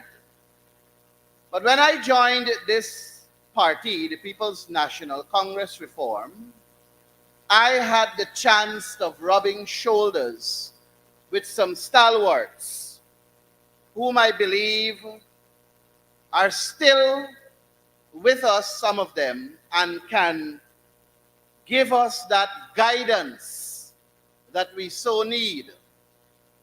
I remember, of course, among us we have Comrade Carl Barrington Greenwich, of course, the leader himself, Aubrey Norton. Of course, we had the likes of Comrade Jeffrey Thomas, and so many other distinguished colleagues of the People's National Congress Reform, that as a young member of this party, I would like to appeal to them to hold seminars and symposiums where we can get the opportunity of learning about this great party more. It's very unfortunate that we lost Comrade Oscar Clarke, but I must tell you that he was part and parcel of a team when we used to assemble at Comrade Hamilton Green's home, and we would have a lecture series. And we learned a lot about our great party and the importance of leadership. Comrades, I was dubbed by my Form 1 teacher as a recalcitrant because I was very terrible growing up as a child, mischievous, and never used to adhere to teachers. I would like to believe I'm no longer that. But one way a teacher of mine got to settle me was to put me to write poetry and write poems that I like. And when I learned of Comrade Oscar Clarke's passing, I put that skill to test. So this poem that I wrote is dedicated to Comrade Oscar Clarke, and I would like to say to the immediate family my sincerest condolences. And the poem goes, beneath the sky where dreams take flight, a giant walked among us, Oscar Clarke, with steadfast might in service true and just. Through halls of power he did stride, a beacon bright and clear. With every step, with every stride, he quelled our doubts and fears. As General Secretary, he stood the long-serving guide, the longest-serving guide. With heart and soul, he led us all with honor, strength, and pride. He nurtured youth. He forged the path for those who would aspire, his wisdom like a guiding star, a flame that won't expire. At 85, he leaves this realm, but not the hearts he has touched. His legacy in every dream, in lives he has changed so much. Oscar Clarke, your journey ends, but echoes still remain. In every hopeful, beating heart, your spirit will sustain. Rest now, dear comrade. Your work is done. Your story etched in gold. In memories and dreams, you live. Your legacy unfolds. Thank you very, very much. And may his soul rest in peace. Thank you very much, Ganich. We are going to close this second segment of tributes with a tribute from one of the stalwarts of the Georgetown district, more particularly South Georgetown, Comrade Boswick. Comrade Boswick.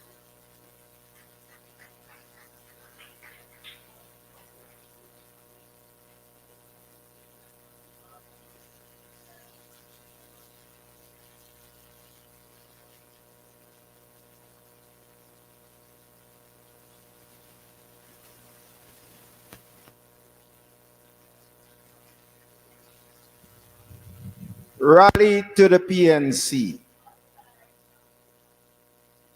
Comrade Oscar Clarke is known to me more than my memories can afford, but I have testimonies by way of persons, comrades in this very hall.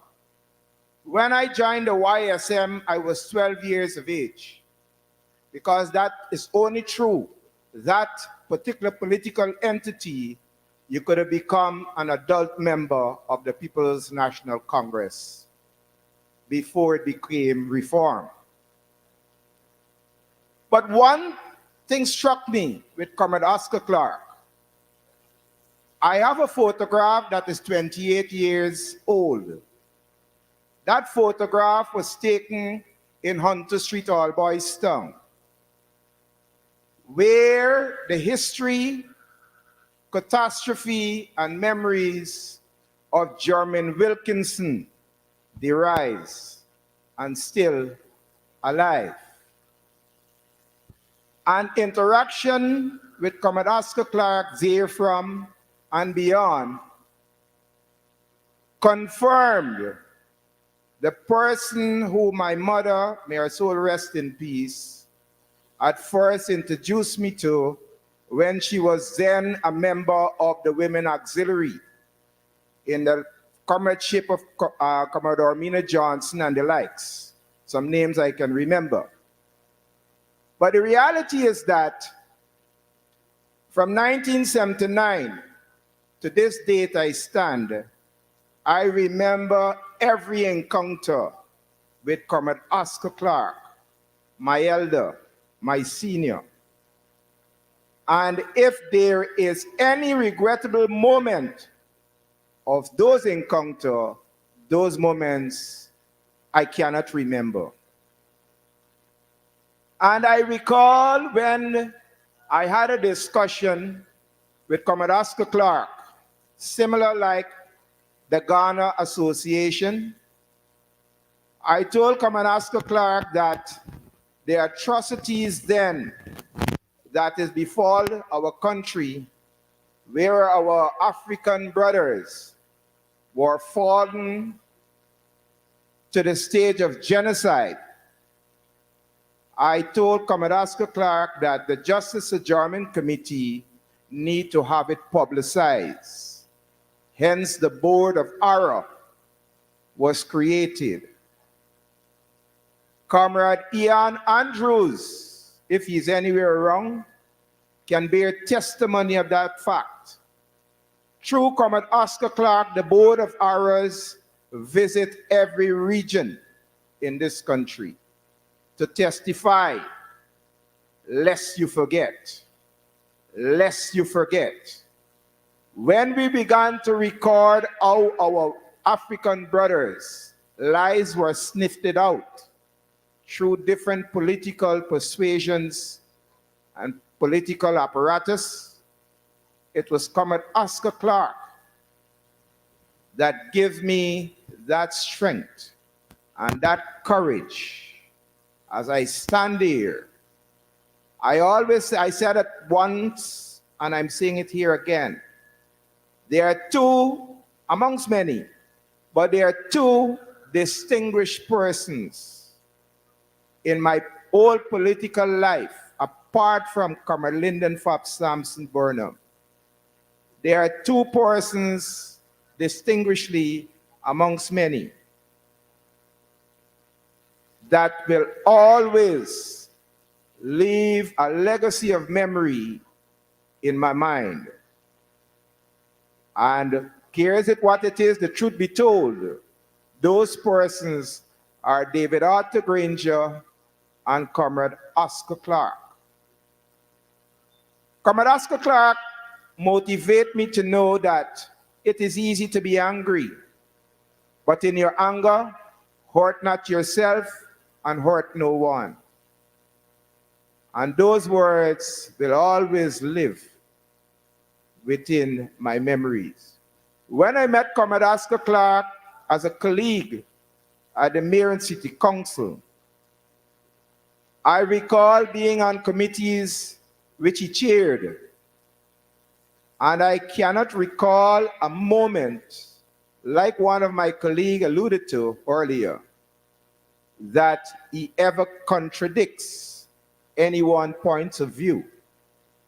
But his point of view becomes the final analysis within those discussions, or within any deliberation, confusion, conversation, you name it.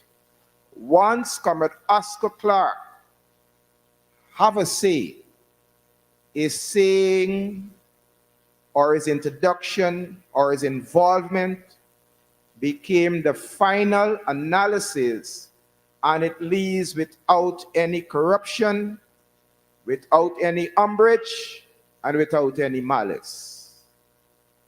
I have lost an elder. I have lost a comrade. I've lost a father. I've lost a sincere patriot of the Cooperative Republic of Guyana and the People's National Congress, now reformed. Words may fail me, but before they do, I wish to ask the immediate relatives, family, friends, comrades, associates of Comrade Oscar Clarke to accept my condolences on behalf of the Prescott's family and on behalf of the Boswick's family. Joan Prescott is my mother. May her soul rest in peace. And that brings me to the living memory of Comrade Oscar Clarke. When there was Caribbean Contact, a Caribbean editorial publication, and flour was restricted in the Cooperative Republic of Guyana, my mother, as a member of the People's National Congress, is the one who Lyndon Fopp Sampson Burnham, Comrade leader, stood godfather for my two brothers, while greeting her to tell her, you're brave to picket and protest against the president of the Cooperative Republic of Guyana, when she walked with a placard saying, give us this day our daily bread. Caribbean Contact carries that edition for 3 months. It was Comrade Oscar Clarke who motivated my mother to cease therefrom, and she definitely no longer continue. Comrade Oscar Clarke, you're not dead. Your memories live on, and your fragrance smells everywhere. Your thoughts are thoughts beyond human comprehension. But once they comprehend your sincerity, you shall not sleep, but you shall continue to rise in glory and sleep in glory if you so wish. Peace be unto your soul. Thy hands, O God, have guided thy flock from age to age, and thy name is written full clear on every page. Our fathers own thy goodness, and we their deeds employed, and both of us bear witness, one church, one faith, one God, and may I conclude, one party. Have a good night.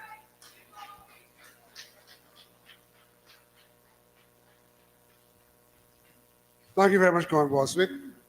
Comrade Clarke is the patriot. To the patriot, we now all rise under the baton of Mr. John Adams to sing the Song of the Republic.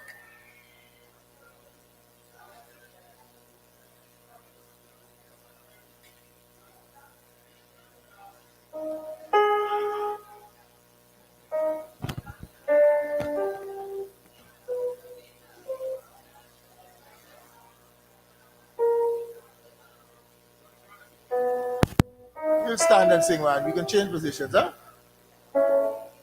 From Pakarai Jemima speaks of poor to quarantines lost son.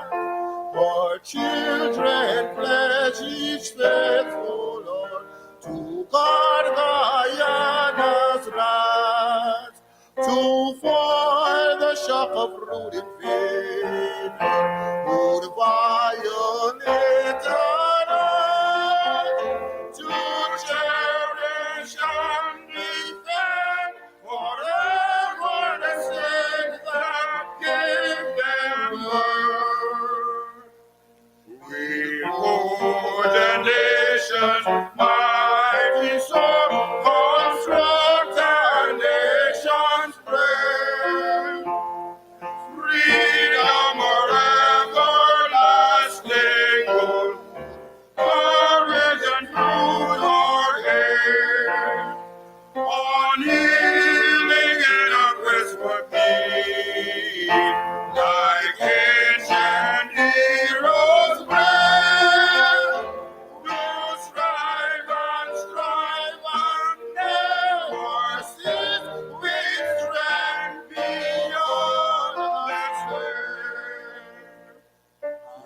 Guyana's rhymes and glorious march to in prosperity. Join in the universal search for worldwide community. Your people whatsoever they be, their world of quality. Wait one form, never changing, read the nation's unity.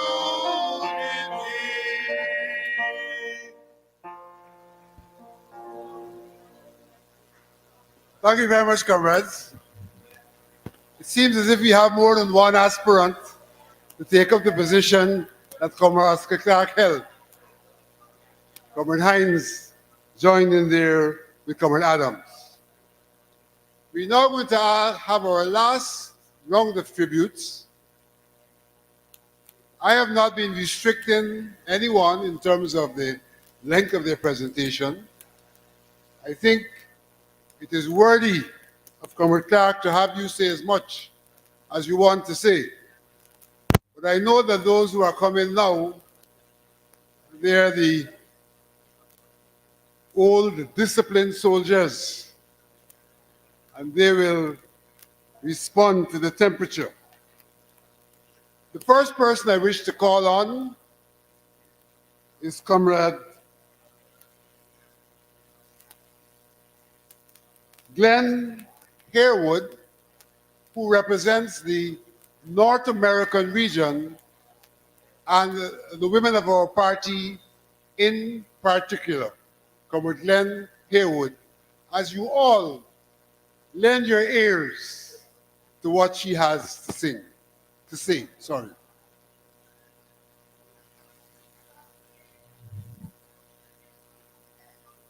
Good evening, everybody. Or should I say good evening, everyone? My name is Hermione Glenn Haywood, and I originally hail from Bornum Country, if you know where that is. If you don't know where that is, that would be the Cooperative Republic of Linden.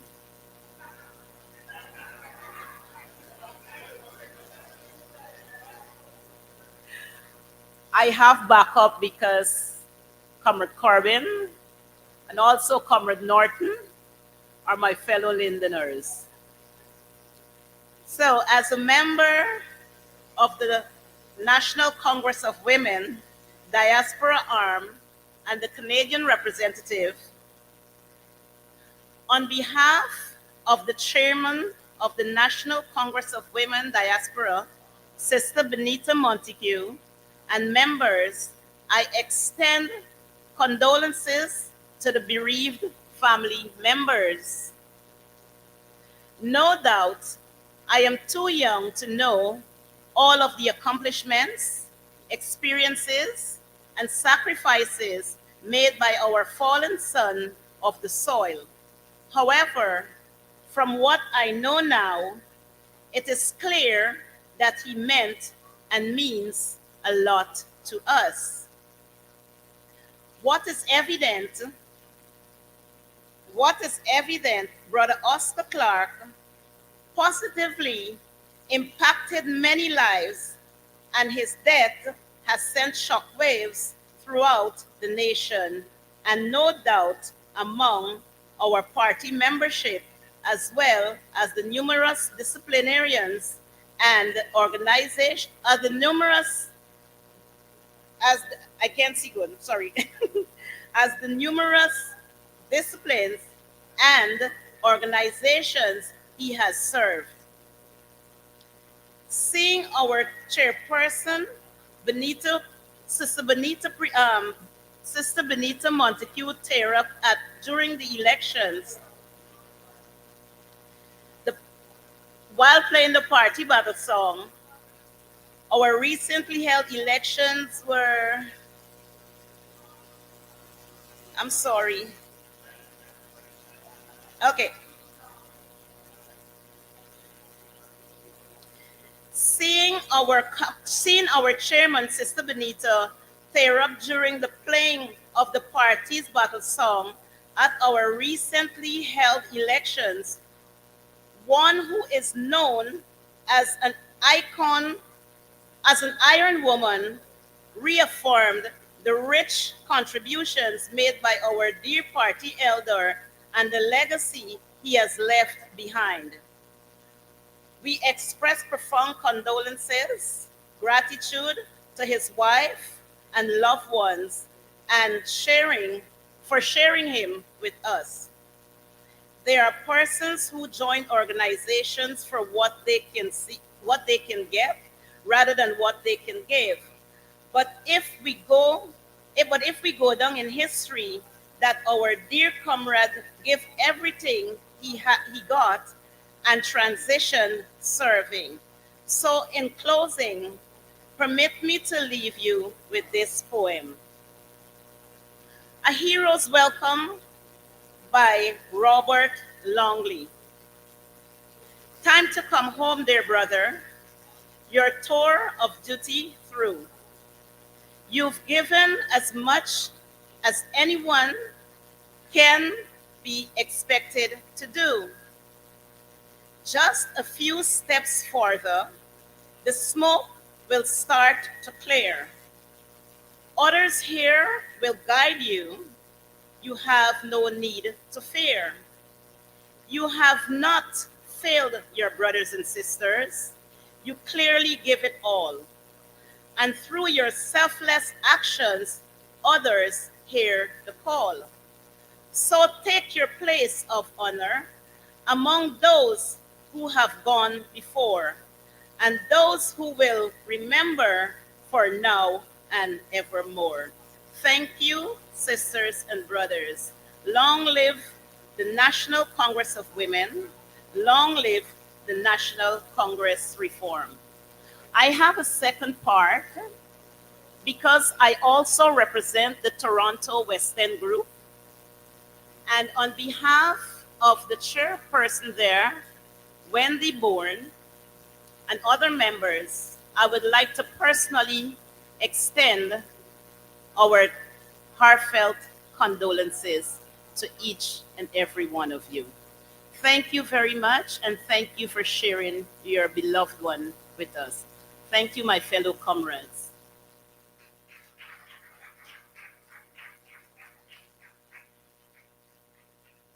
Thank you very much, Comrade Glenn Harewood.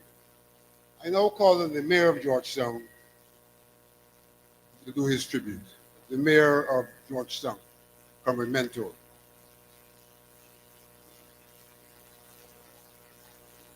Is he still with us?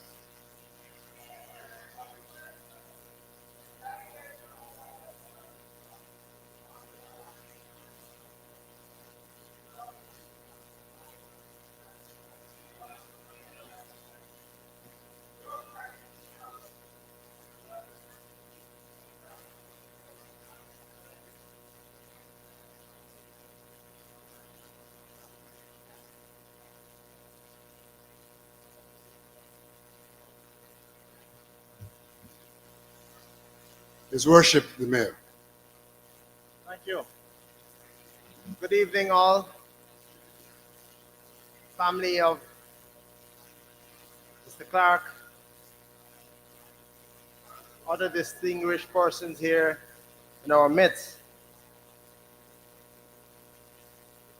reflecting on the life of Mr. Clarke, or Oscar Clarke, also known as, or familiarly called, Scar.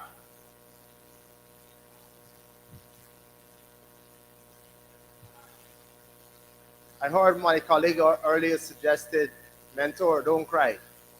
But Oscar has been a very close friend and mentor, and I would want to say a father to myself.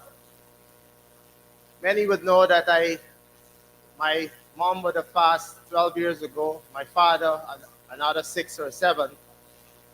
But Oscar has been that person who would have filled that void and filled that void in those years without me having both of my parents. Now that he is gone, I became, we said, an orphan, and I'm orphan, and I'm now again another orphan. So I will have to now seek to find other parents or other persons to own me, and to at least give me that guidance and strength over the next phase of my life.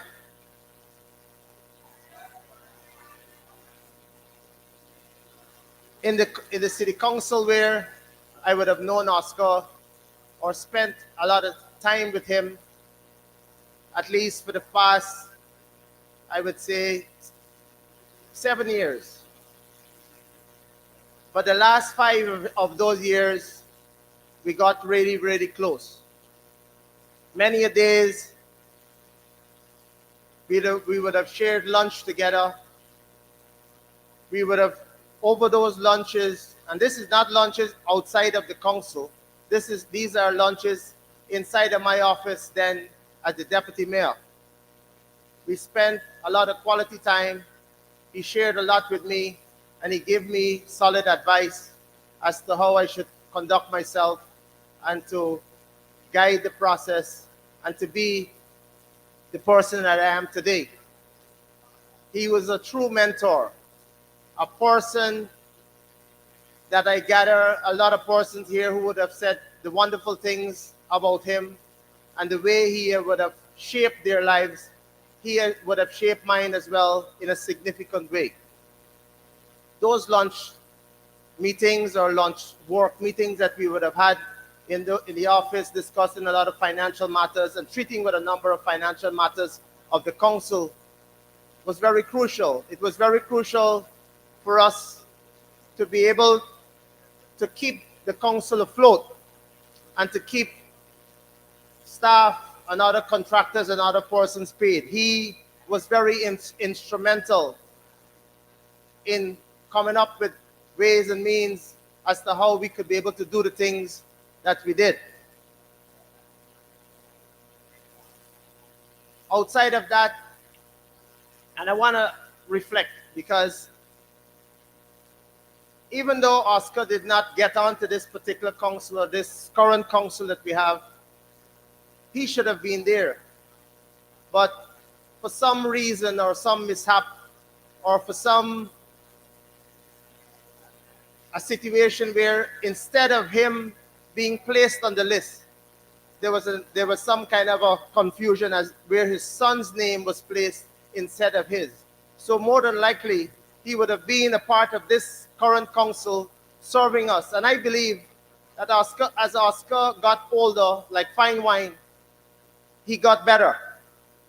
And had he been part of this council, because of the stuff he's been doing and these particular things that kept him going and kept him coming to the council and being part of the business of the council, I'm sure had that mistake not been made, Oscar would have been with us today. Because I felt that the council in itself kept him going, gave him a reason to come out, give him a reason to work, and give him a reason to make the kind of contributions. So that slowing down of Councillor Clarke, as I would say, made a significant difference. I remember, I'm not, Mrs. Clarke is here? Oh, yes, she's right there. Yes, I'm glad. Yes. I remember a couple of Christmases ago when Mrs. Clarke chose to spend Christmas in the United States. I remember him bringing these photographs and showing me pictures of you in your coat and all of that. And you know, we spent a lot of time together. So I said, Oscar, even though I know the mistress will not be around, I know you're going to spend Christmas with me. So I want you to not only spend Christmas and come and have that breakfast. And I think we had breakfast. He spent most of the day, and he also had lunch. And even on New Year's Day, he also came by as well. So I told him, I said, man, even though you're going to miss Mrs. Clarke, my wife will do the honors as well to fill that void and to let you feel that Christmas spirit with us and to come over to my house and be able to be a part of those proceedings. And he did so. We spent the rest of the day. I think he ended up going across the river to some other family member thereafter. But the kind of relationship we had was second to none. And as Councillor Boswick said earlier, that he was the great leveler. He was that person who we look up to, who we seek out whenever there's confusion or there's disturbance or there's challenges. He was the one that we look to bring that solution to matters not only of the council, but particularly in matters of the council. I would want to say he was he was that person as the chief councillor who brought those solutions and brought the kind of situations to us. And I must say that we miss that in this particular council. I'm not saying the people who are there is not doing the kind of job necessary, but that historical knowledge, the kind of way in which he treated with those issues, the kind of things he said to me. I remember him once saying to me at an interview, not an interview for me, but we were doing an interview process. And I don't want to call out the particular name, but the person is right here. And I had a different, I wouldn't want to say I had a different view then, but he's the one who suggested, Mentor, you don't disagree with people, especially around a table. If you have a different view, you say you have a different view.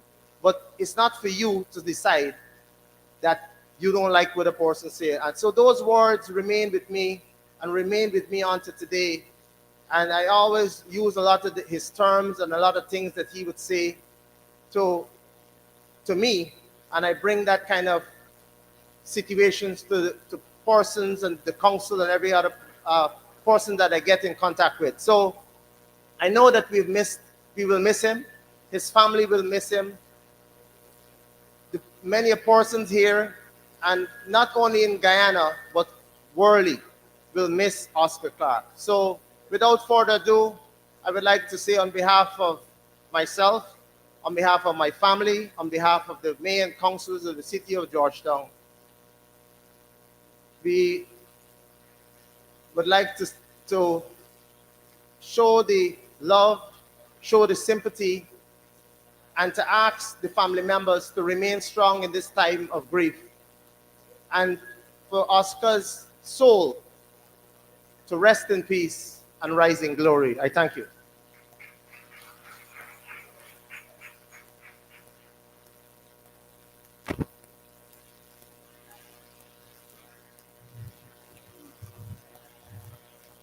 I get the impression that lots of people want to give tributes. And that some of them, in their anxiety, are doing so even as others are at the rostrum. We will not be able to entertain all of you, not at the rostrum, nor do we want to entertain you where you are. So please, lend us your ears as we wind down on these tributes. In deference and reverence, please lend us your ears as I now call upon someone who would have been an elder to Oscar, who would have guided Oscar, who would have become a colleague to Oscar, someone who is a former prime minister, a former mayor, and the serving elder for a party, Comrade Hamilton Green, to bring us his tribute as we lend him our ears, our ears, our ears.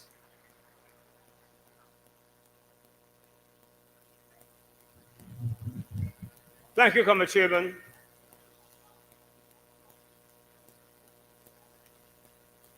Comrade Leader, Aubrey Norton. Comrade Chairman, Comrade General Secretary Don. Former Leader, former Orlando Corbett. Former Chairman, Basil Williams, and Balder. There is something bothersome about these occasions, which sometimes can appear to be sterile. For the past hour plus, we've been hearing wonderful things about my young friend, Oscar Eliezer Clarke. What is bothersome, and this has been the problem for generations, is that he can't hear the good things we are saying about him. Last evening at the NCWOK function, I mentioned that he, Oscar, and Mutt, Mosley, had spent an entire day at my home going through dozens, if not hundreds, of photographs I accumulated over 3 generations.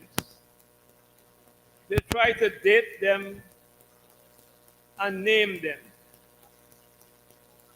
I said these occasions are sterile because the person we wish to thank can't hear us.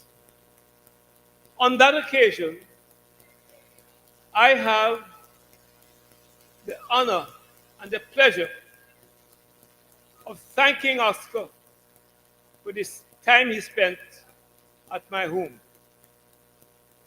And I hope that many of us would exercise that degree of good sense and thank people for the stewardship when they can hear us, and not, as been happening so often, when they can't hear us. If you come to my humble abode and come through the front door, at my desk, immediately behind where I sit, is a photograph I've treasured for many, many years. It's a photograph of one of our Caribbean greats, Fidel Castro Ruz, and my better half, Dr. Jennifer Basdio, and Oscar Eliezer Clarke.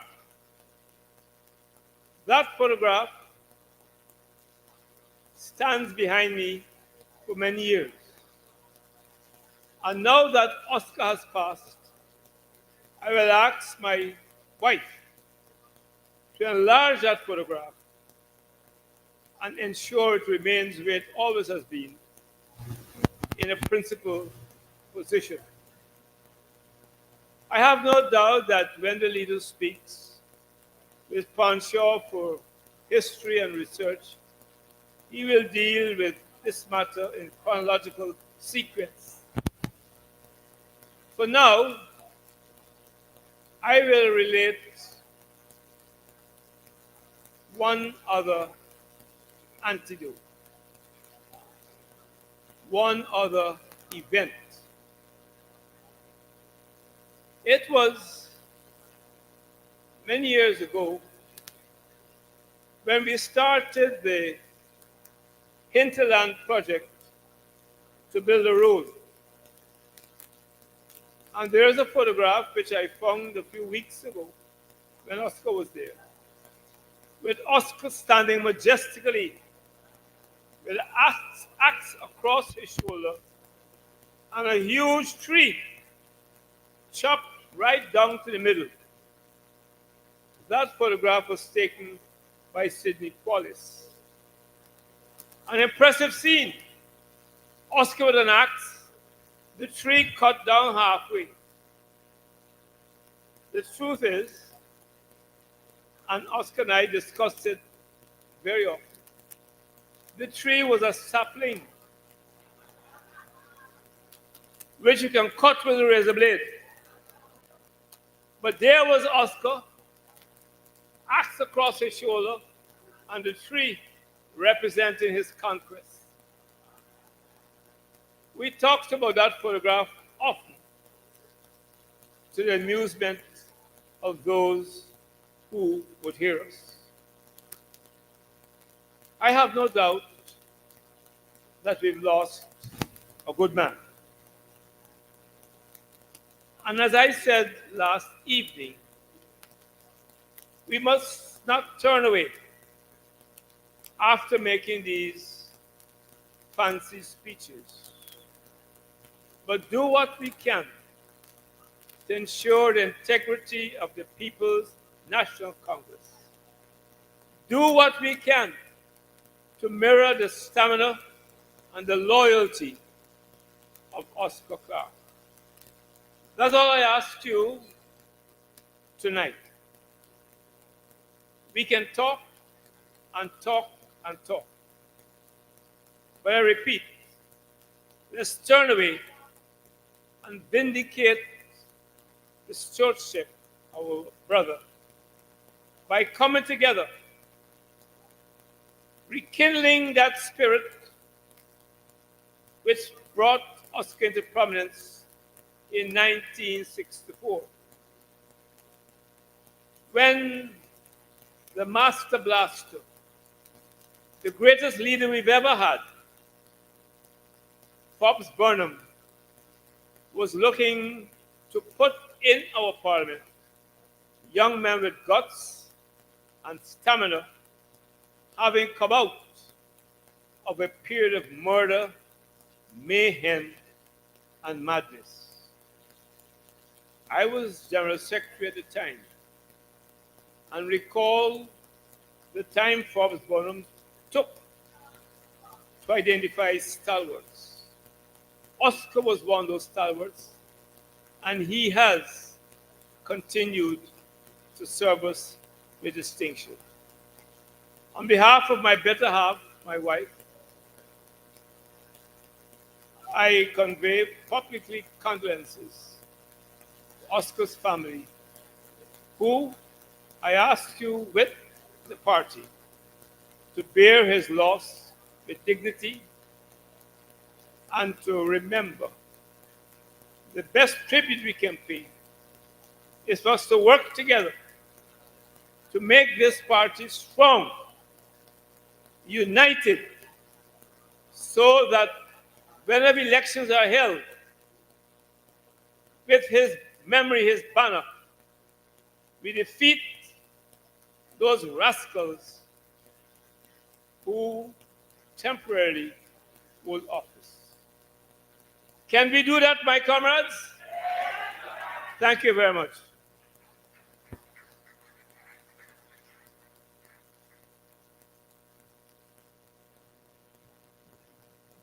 Thank you very much, Comrade Green. I have been advised that The funeral will be on Friday, May 31st, 10 a.m. at the St. George's Cathedral. And that the funeral will not start at the moment after 10. And so, those of you who came at many moments after 6, if you get there at the moment after 10, there will be no space for you. And similarly, at the cathedral, there will be no room for additional voices, only the voices of those who are actively participating. And so we can start that mood now. As I call upon a former leader, someone who would have been a colleague of Oscar, a comrade of Oscar, from the very inception up to his last days, Comrade Corbin, who, notwithstanding the fact that he will speak on Friday, I think it's more than appropriate for him, given who he was to Oscar and to this party, to say a few words on this occasion. Comrade Corbin.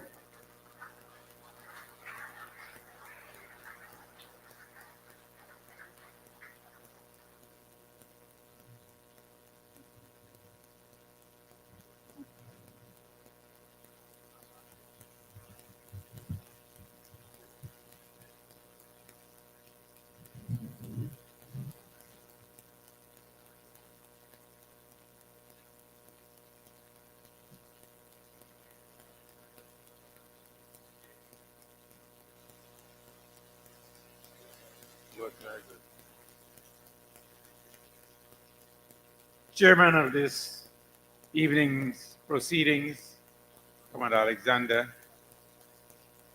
leader of our esteemed party, Comrade Aubrey Norton, General Secretary, Comrade Don Hastings, and members of the Central Executive Committee of our party,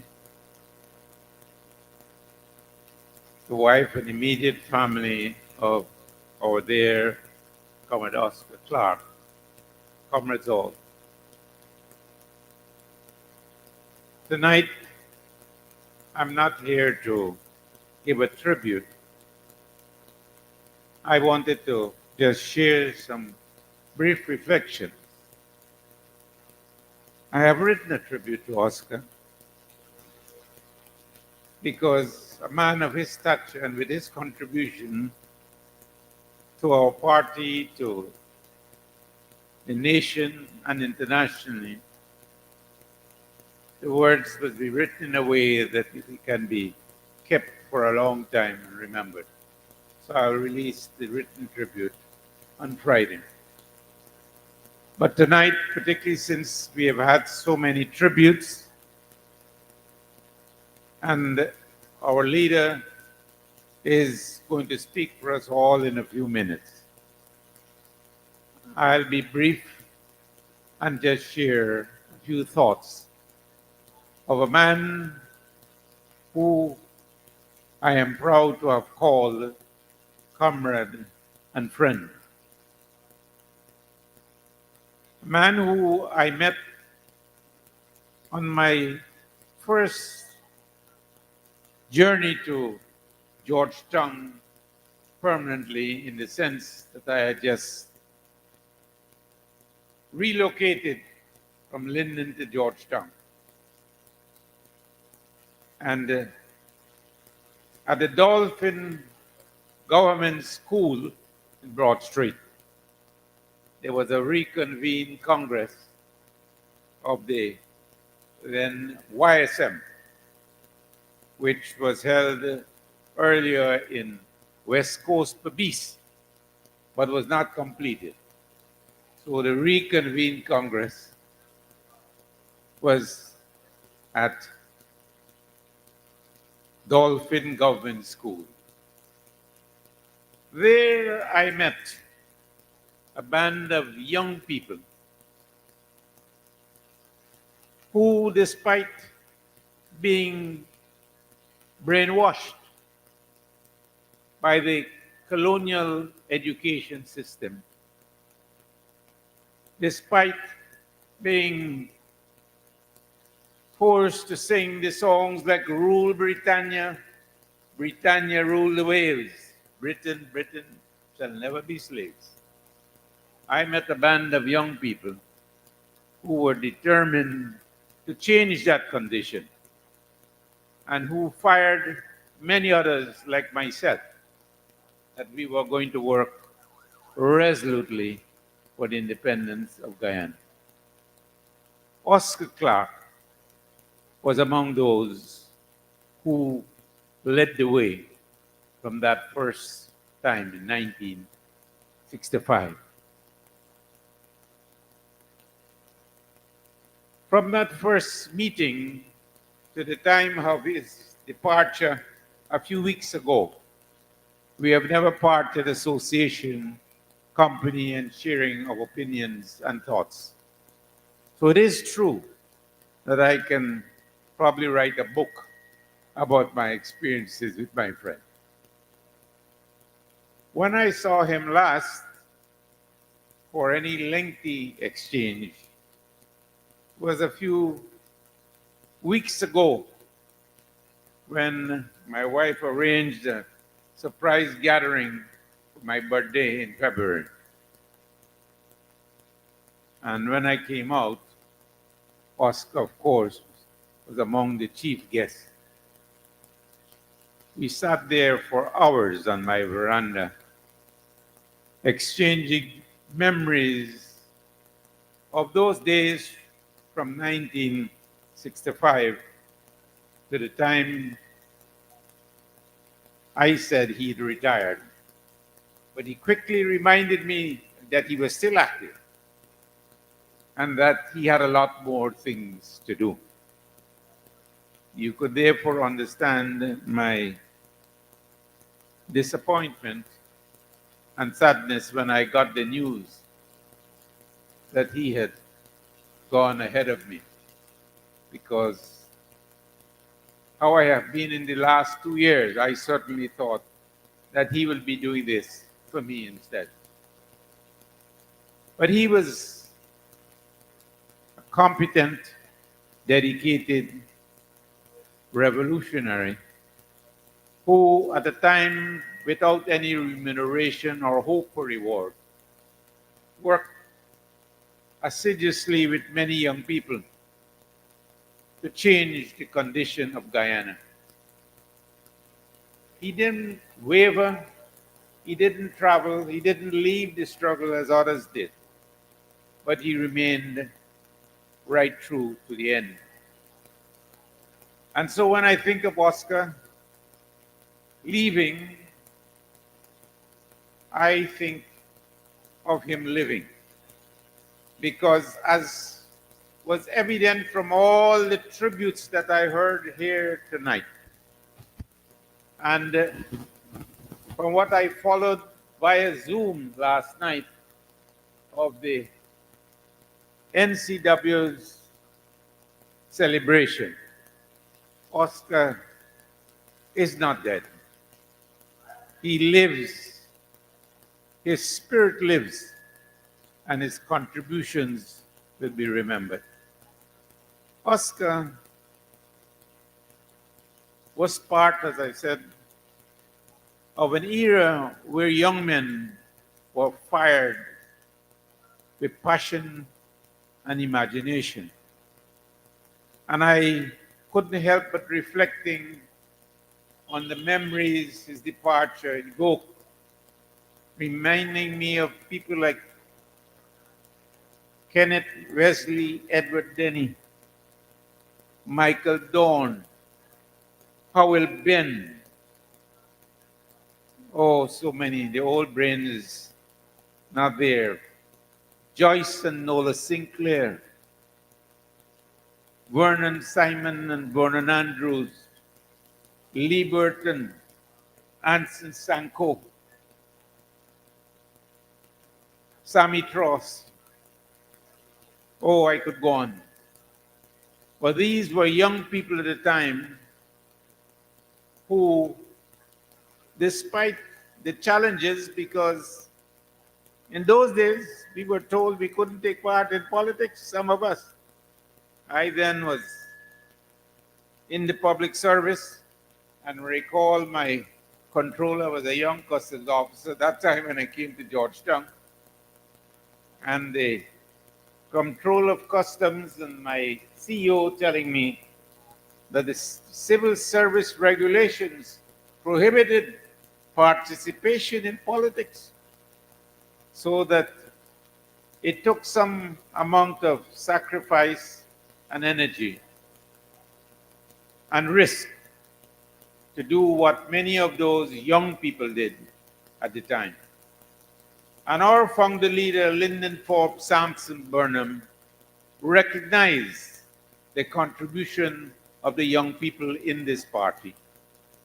And Oscar was a living example of that first recognition, as Comrade Green said a few moments ago, because he was the first among the youth in 1964 who was made an example of where the young people in our party can go.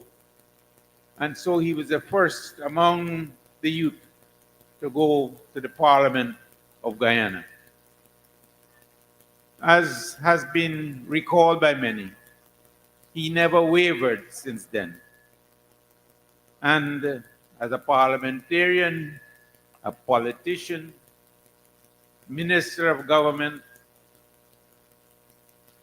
ambassador to Africa and Cuba later, he exemplified himself and showed by his work and example what an exemplary member of our party should be.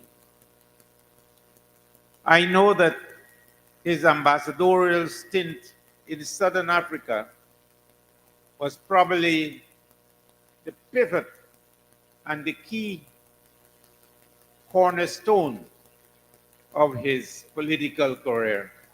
We exchanged many views when he had that assignment.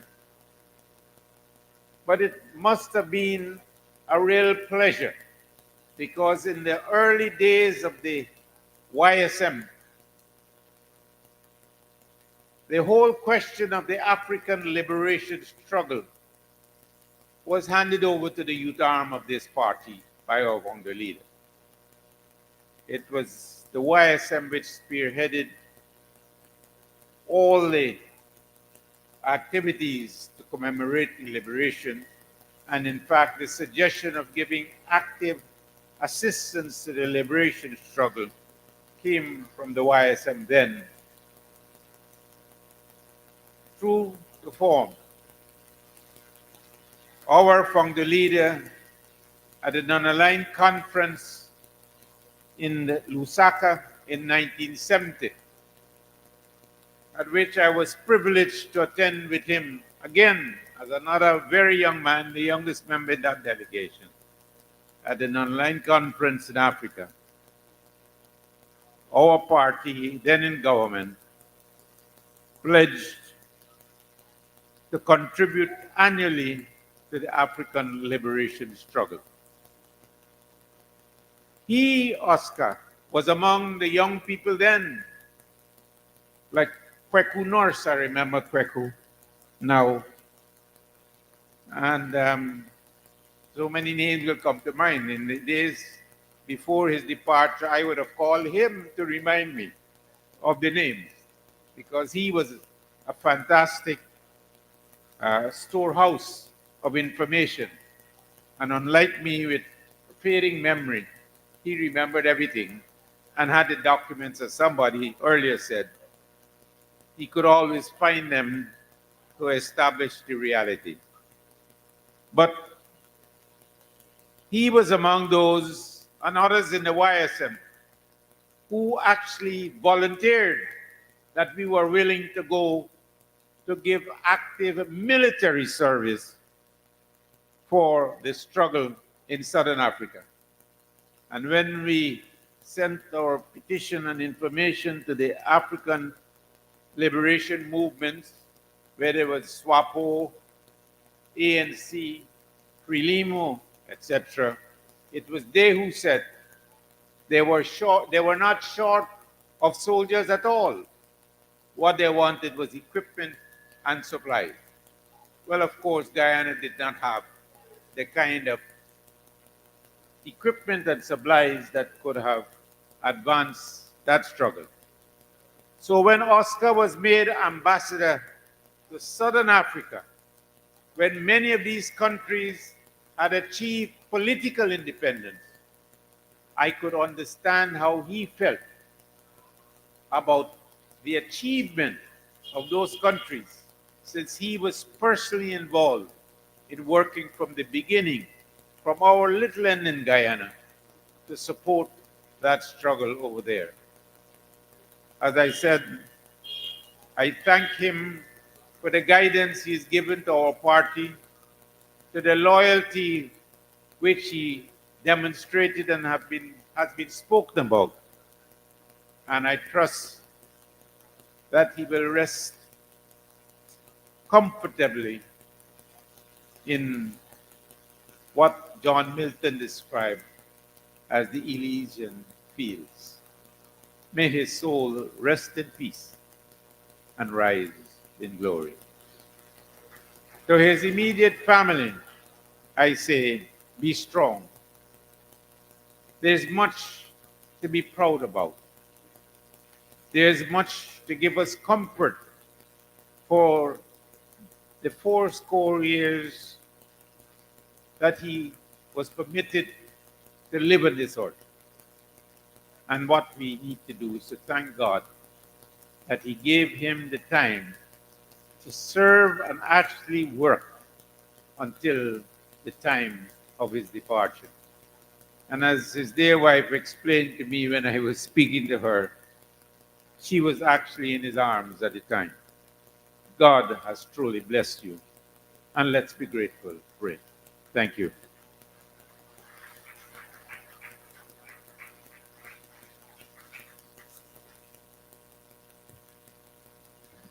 Thank you very much, Comrade Corbin.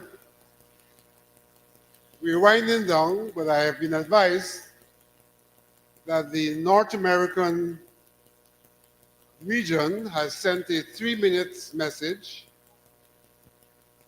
and I crave your indulgence for us to listen to that message from the chairperson of the Committee of the North American region.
While we await that, which I hope will be momentarily, please be reminded that tomorrow evening, the Mayor City Council, in conjunction with the Parliament, will be holding another evening of reflections at City Hall.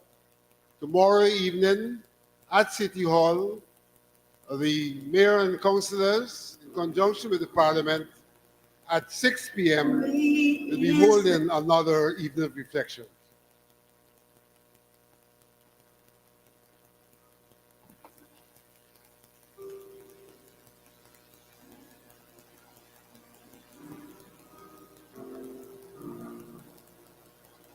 Great is thy faithfulness.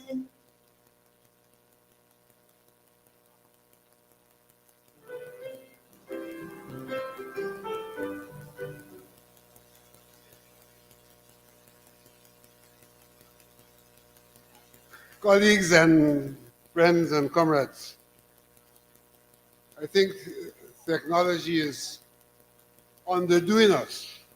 And in the circumstance, in the interest of time, I'll have to proceed with the proceedings. And so at this time, we're to make a short change to the program. As one of our youth leaders who earned the recognition to be invited to a seat at the table of national governance. Comrade Clarke brought both wisdom and insight to every assignment he was given in the party, as that party groups upheld all of the traditions and high standards necessary to maintain the party's stature on the national political landscape. There can be no doubt that Comrade Oscar Clarke's life was a reflection of true dedication to party and country, and a testament to service to his nation. He was a true patriot. In every role, he demonstrated the highest level of integrity and commitment. And he did so consistently in several roles for decades. Today, on behalf of the officers and members of all the PNCR groups in the USA region, I extend our heartfelt condolences to his wife, children, and other members of the extended PNCR family. May we forever be grateful for his service to our great party. Comrade Clarke, I know you are with us this evening. You have fought the good fight. You have finished your race and kept the faith. The USA region of your party now salutes you as you journey for your crown of righteousness. Farewell, my brother. Farewell. May your soul rest in peace.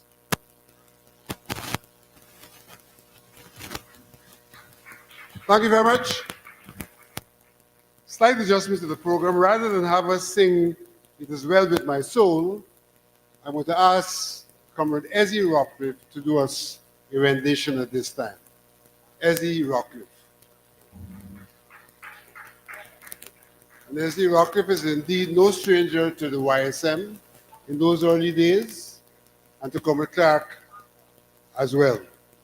So here's another comrade in arms who's going to do a rendition for his brother.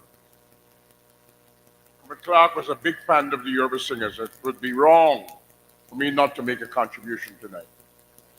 If I had to use a magic shoes, I'll fly away underneath the blues. Farewell, my brother. Oh, my brother. Farewell. The death train pulled in, and Oscar got on. I am so blue, the brother I love has gone. Farewell, farewell, my brother. Oh, my brother, farewell. If I had wings like Noah's dove, I'll fly away and I'll find my love. Farewell, my brother.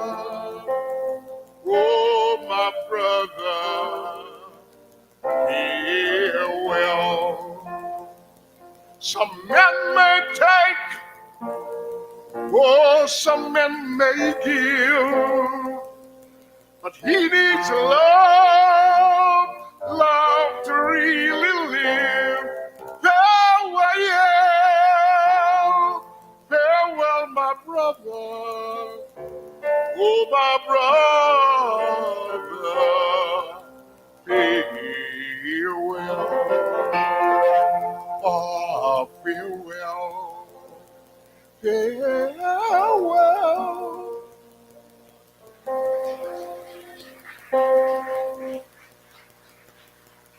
Ezzy Rockcliffe, a brother indeed, farewell, farewell, my brother. You may have noticed that some of those who gave tributes reference the leader of the party, though you may not have seen his physical presence. The leader of the party was in Linden today, attending to the natural disaster that has occurred, floods. As a consequence, could not be here at the inception, but has been here for some time in the well. I now call upon him to come out of the well and to give the final tribute of the evening, the leader of the party, Comrade Aubrey Norton.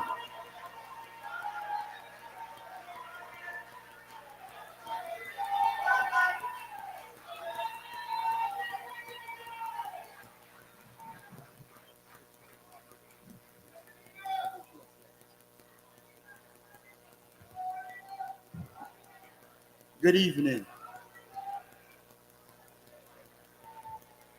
Good evening. Permit me first of all to express our condolences to the family, friends of Oscar Clarke.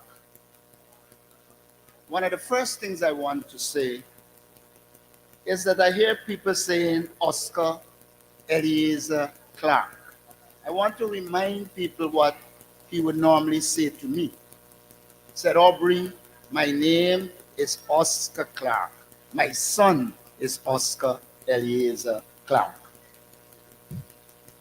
And the last local government elections, while people believe we didn't put his name on the list, we did put his name on the list, but they put Oscar Eliezer Clarke, and it ended up being his son rather than him. The second thing I want to say is that this party over the years developed what we call a Hall of Heroes. And I believe one of the best tributes we can pay to Oscar Clarke is for me to recommend to the party leadership that he be placed in our Hall of Heroes.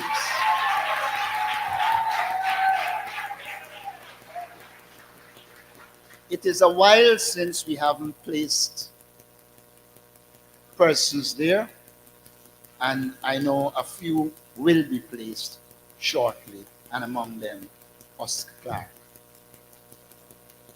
I think I first met Oscar when I spoke in my first public meeting in 1973 at 16 years of age. He was the main speaker. Robert would remember Chumley and Poker Street, Beauty Street. I don't remember. Oh, Pompey Lane, I think it was. That was the first time. Ever since I met Clarke, we've had a very good relationship. He used to tell me, boy, you're too radical. You're too bombastic. And he once told me that you must learn to fight without fighting.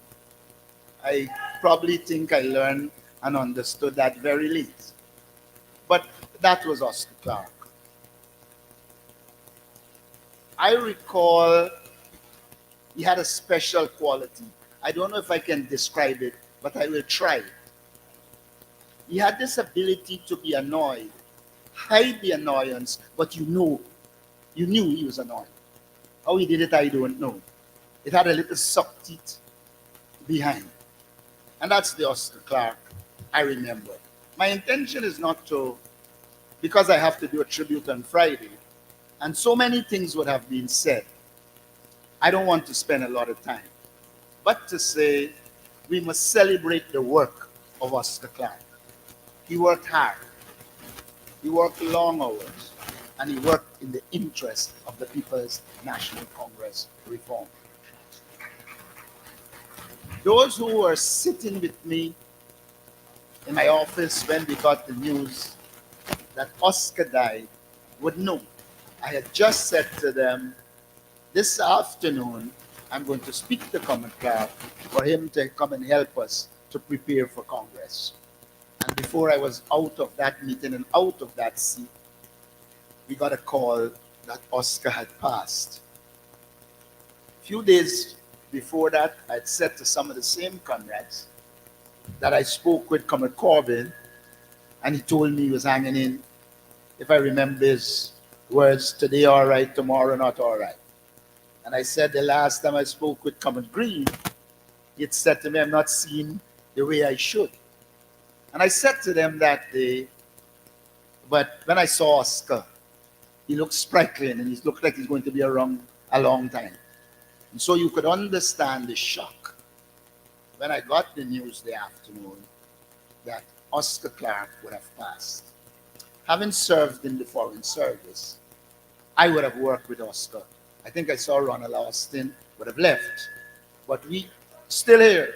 Well, Ronald would remember we trekked to Cuba at least twice, and we were entertained by Oscar. So we have fond memories of him.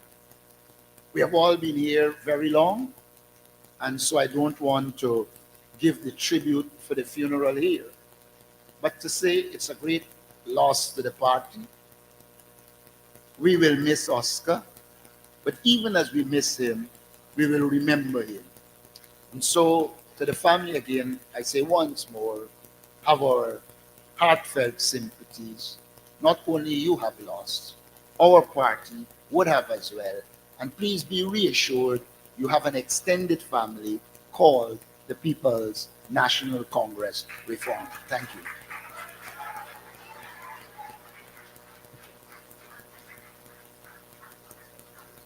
Thank you very much, Common Leader. I'm going to leave here remembering what you said, that one must learn to fight without it being obvious that you're fighting. Probably one of the most appropriate things that Comrade Clarke has said in our current circumstances. Comrades, I'm going to ask Comrade Oscar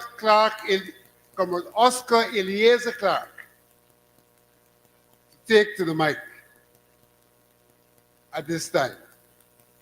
Comrade Oscar Eliezer Clarke, aka Junior, to take to the mic at this time.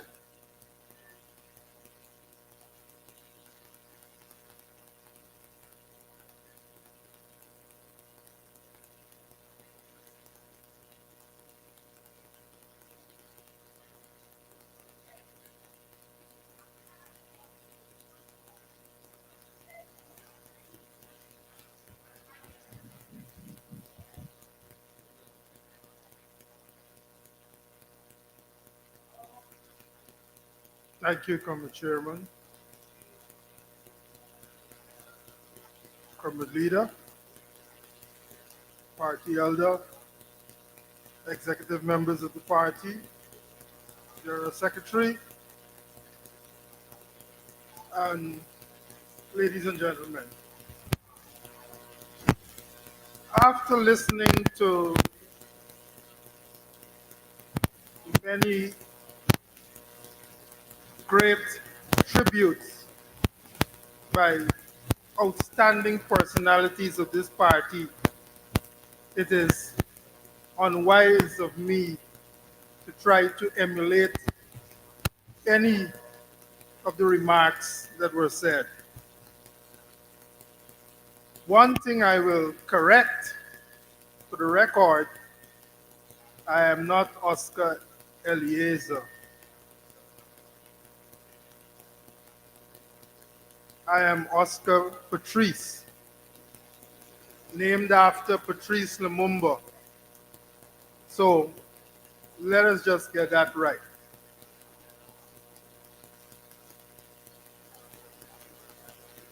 We, as a family, and I've been asked to speak on behalf of the family, we have a family like the People's National Congress has lost an outstanding and eminent gentleman. He, to us, was our mentor, soulmate, advisor, and everything else. And we will surely miss him like the party will do. I want to use this opportunity to thank each and every one of you who would have made contributions this evening, for your kind words, for your insightful recollections of your journey with Oscar Clarke. And rest assured that we will treasure these words and those memories as we move forward. And we are happy to note that, as the party leader would have said a short while ago, that the party will stand and remain a family to us. Once again, on behalf of the Clarke's family and on my own personal behalf, thank you, and may his soul continue to rest in eternal peace.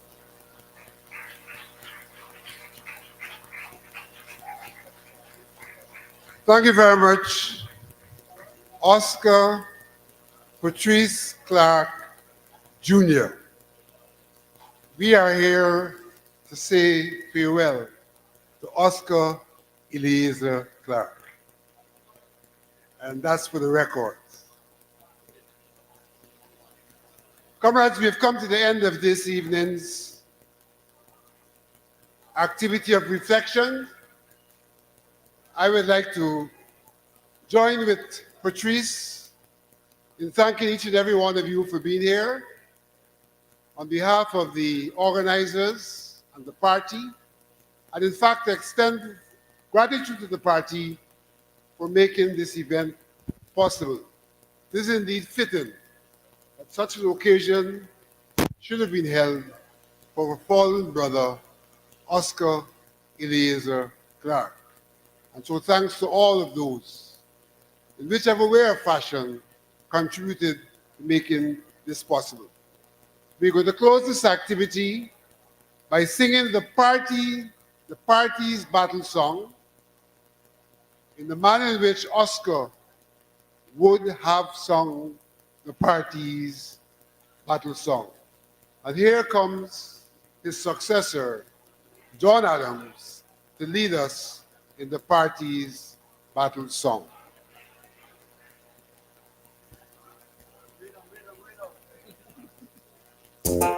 So I'll ask everyone to stand.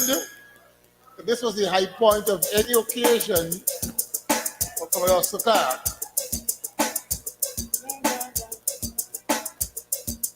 Out of ages of oppression, independent, now we stand, newly born again, victorious, reigning masters of our land. From the peak of Mount Roraima or beneath the rising sun, from the marker point of players to liberty by the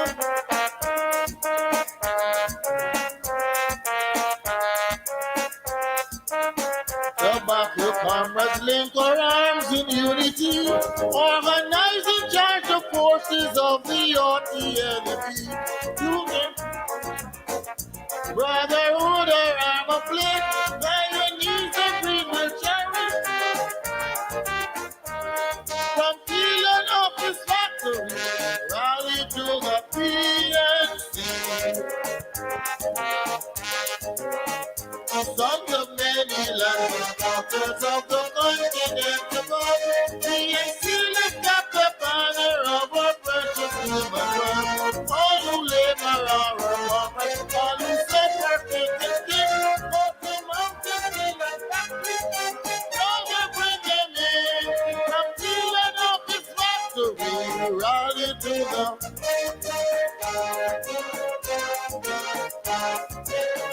black and green with red and pan, freedom flags of freedom flag, red and lazy and the slam are back to riding from the coast and border, stealing off this factory, brother, sister, friend and comrade. From stealing off this factory, rally to the PNC. Sacred is the labor, brother, honorable is the toil. In the factory, in the office, winning riches from the soil. Honorable is our warfare, crush the monster poverty. Honor economic freedom, the great economy.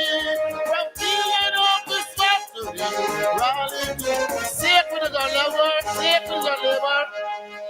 Sacred is the labor, brother, for the rebel rings the toil. With leading riches from the Lord.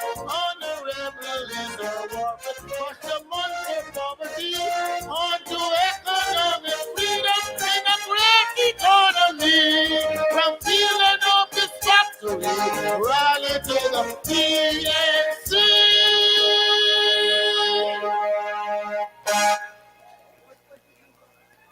Thank you very much, comrades. Have a safe journey home, and remember, tomorrow evening, City Hall 6, another reflections. Funeral on Friday. There'll be viewing of the body from 9 a.m., tributes from 10 a.m., and the service starts at 11. Friday, 9 a.m. viewing, 10 a.m. tributes, and the service starts at 11. Have a safe journey home, and thank you.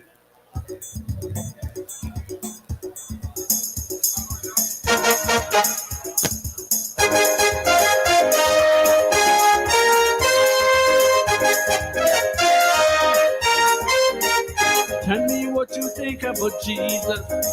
He's alright. But think about Jesus, then no know why. You think about Jesus. He's alright. About Jesus.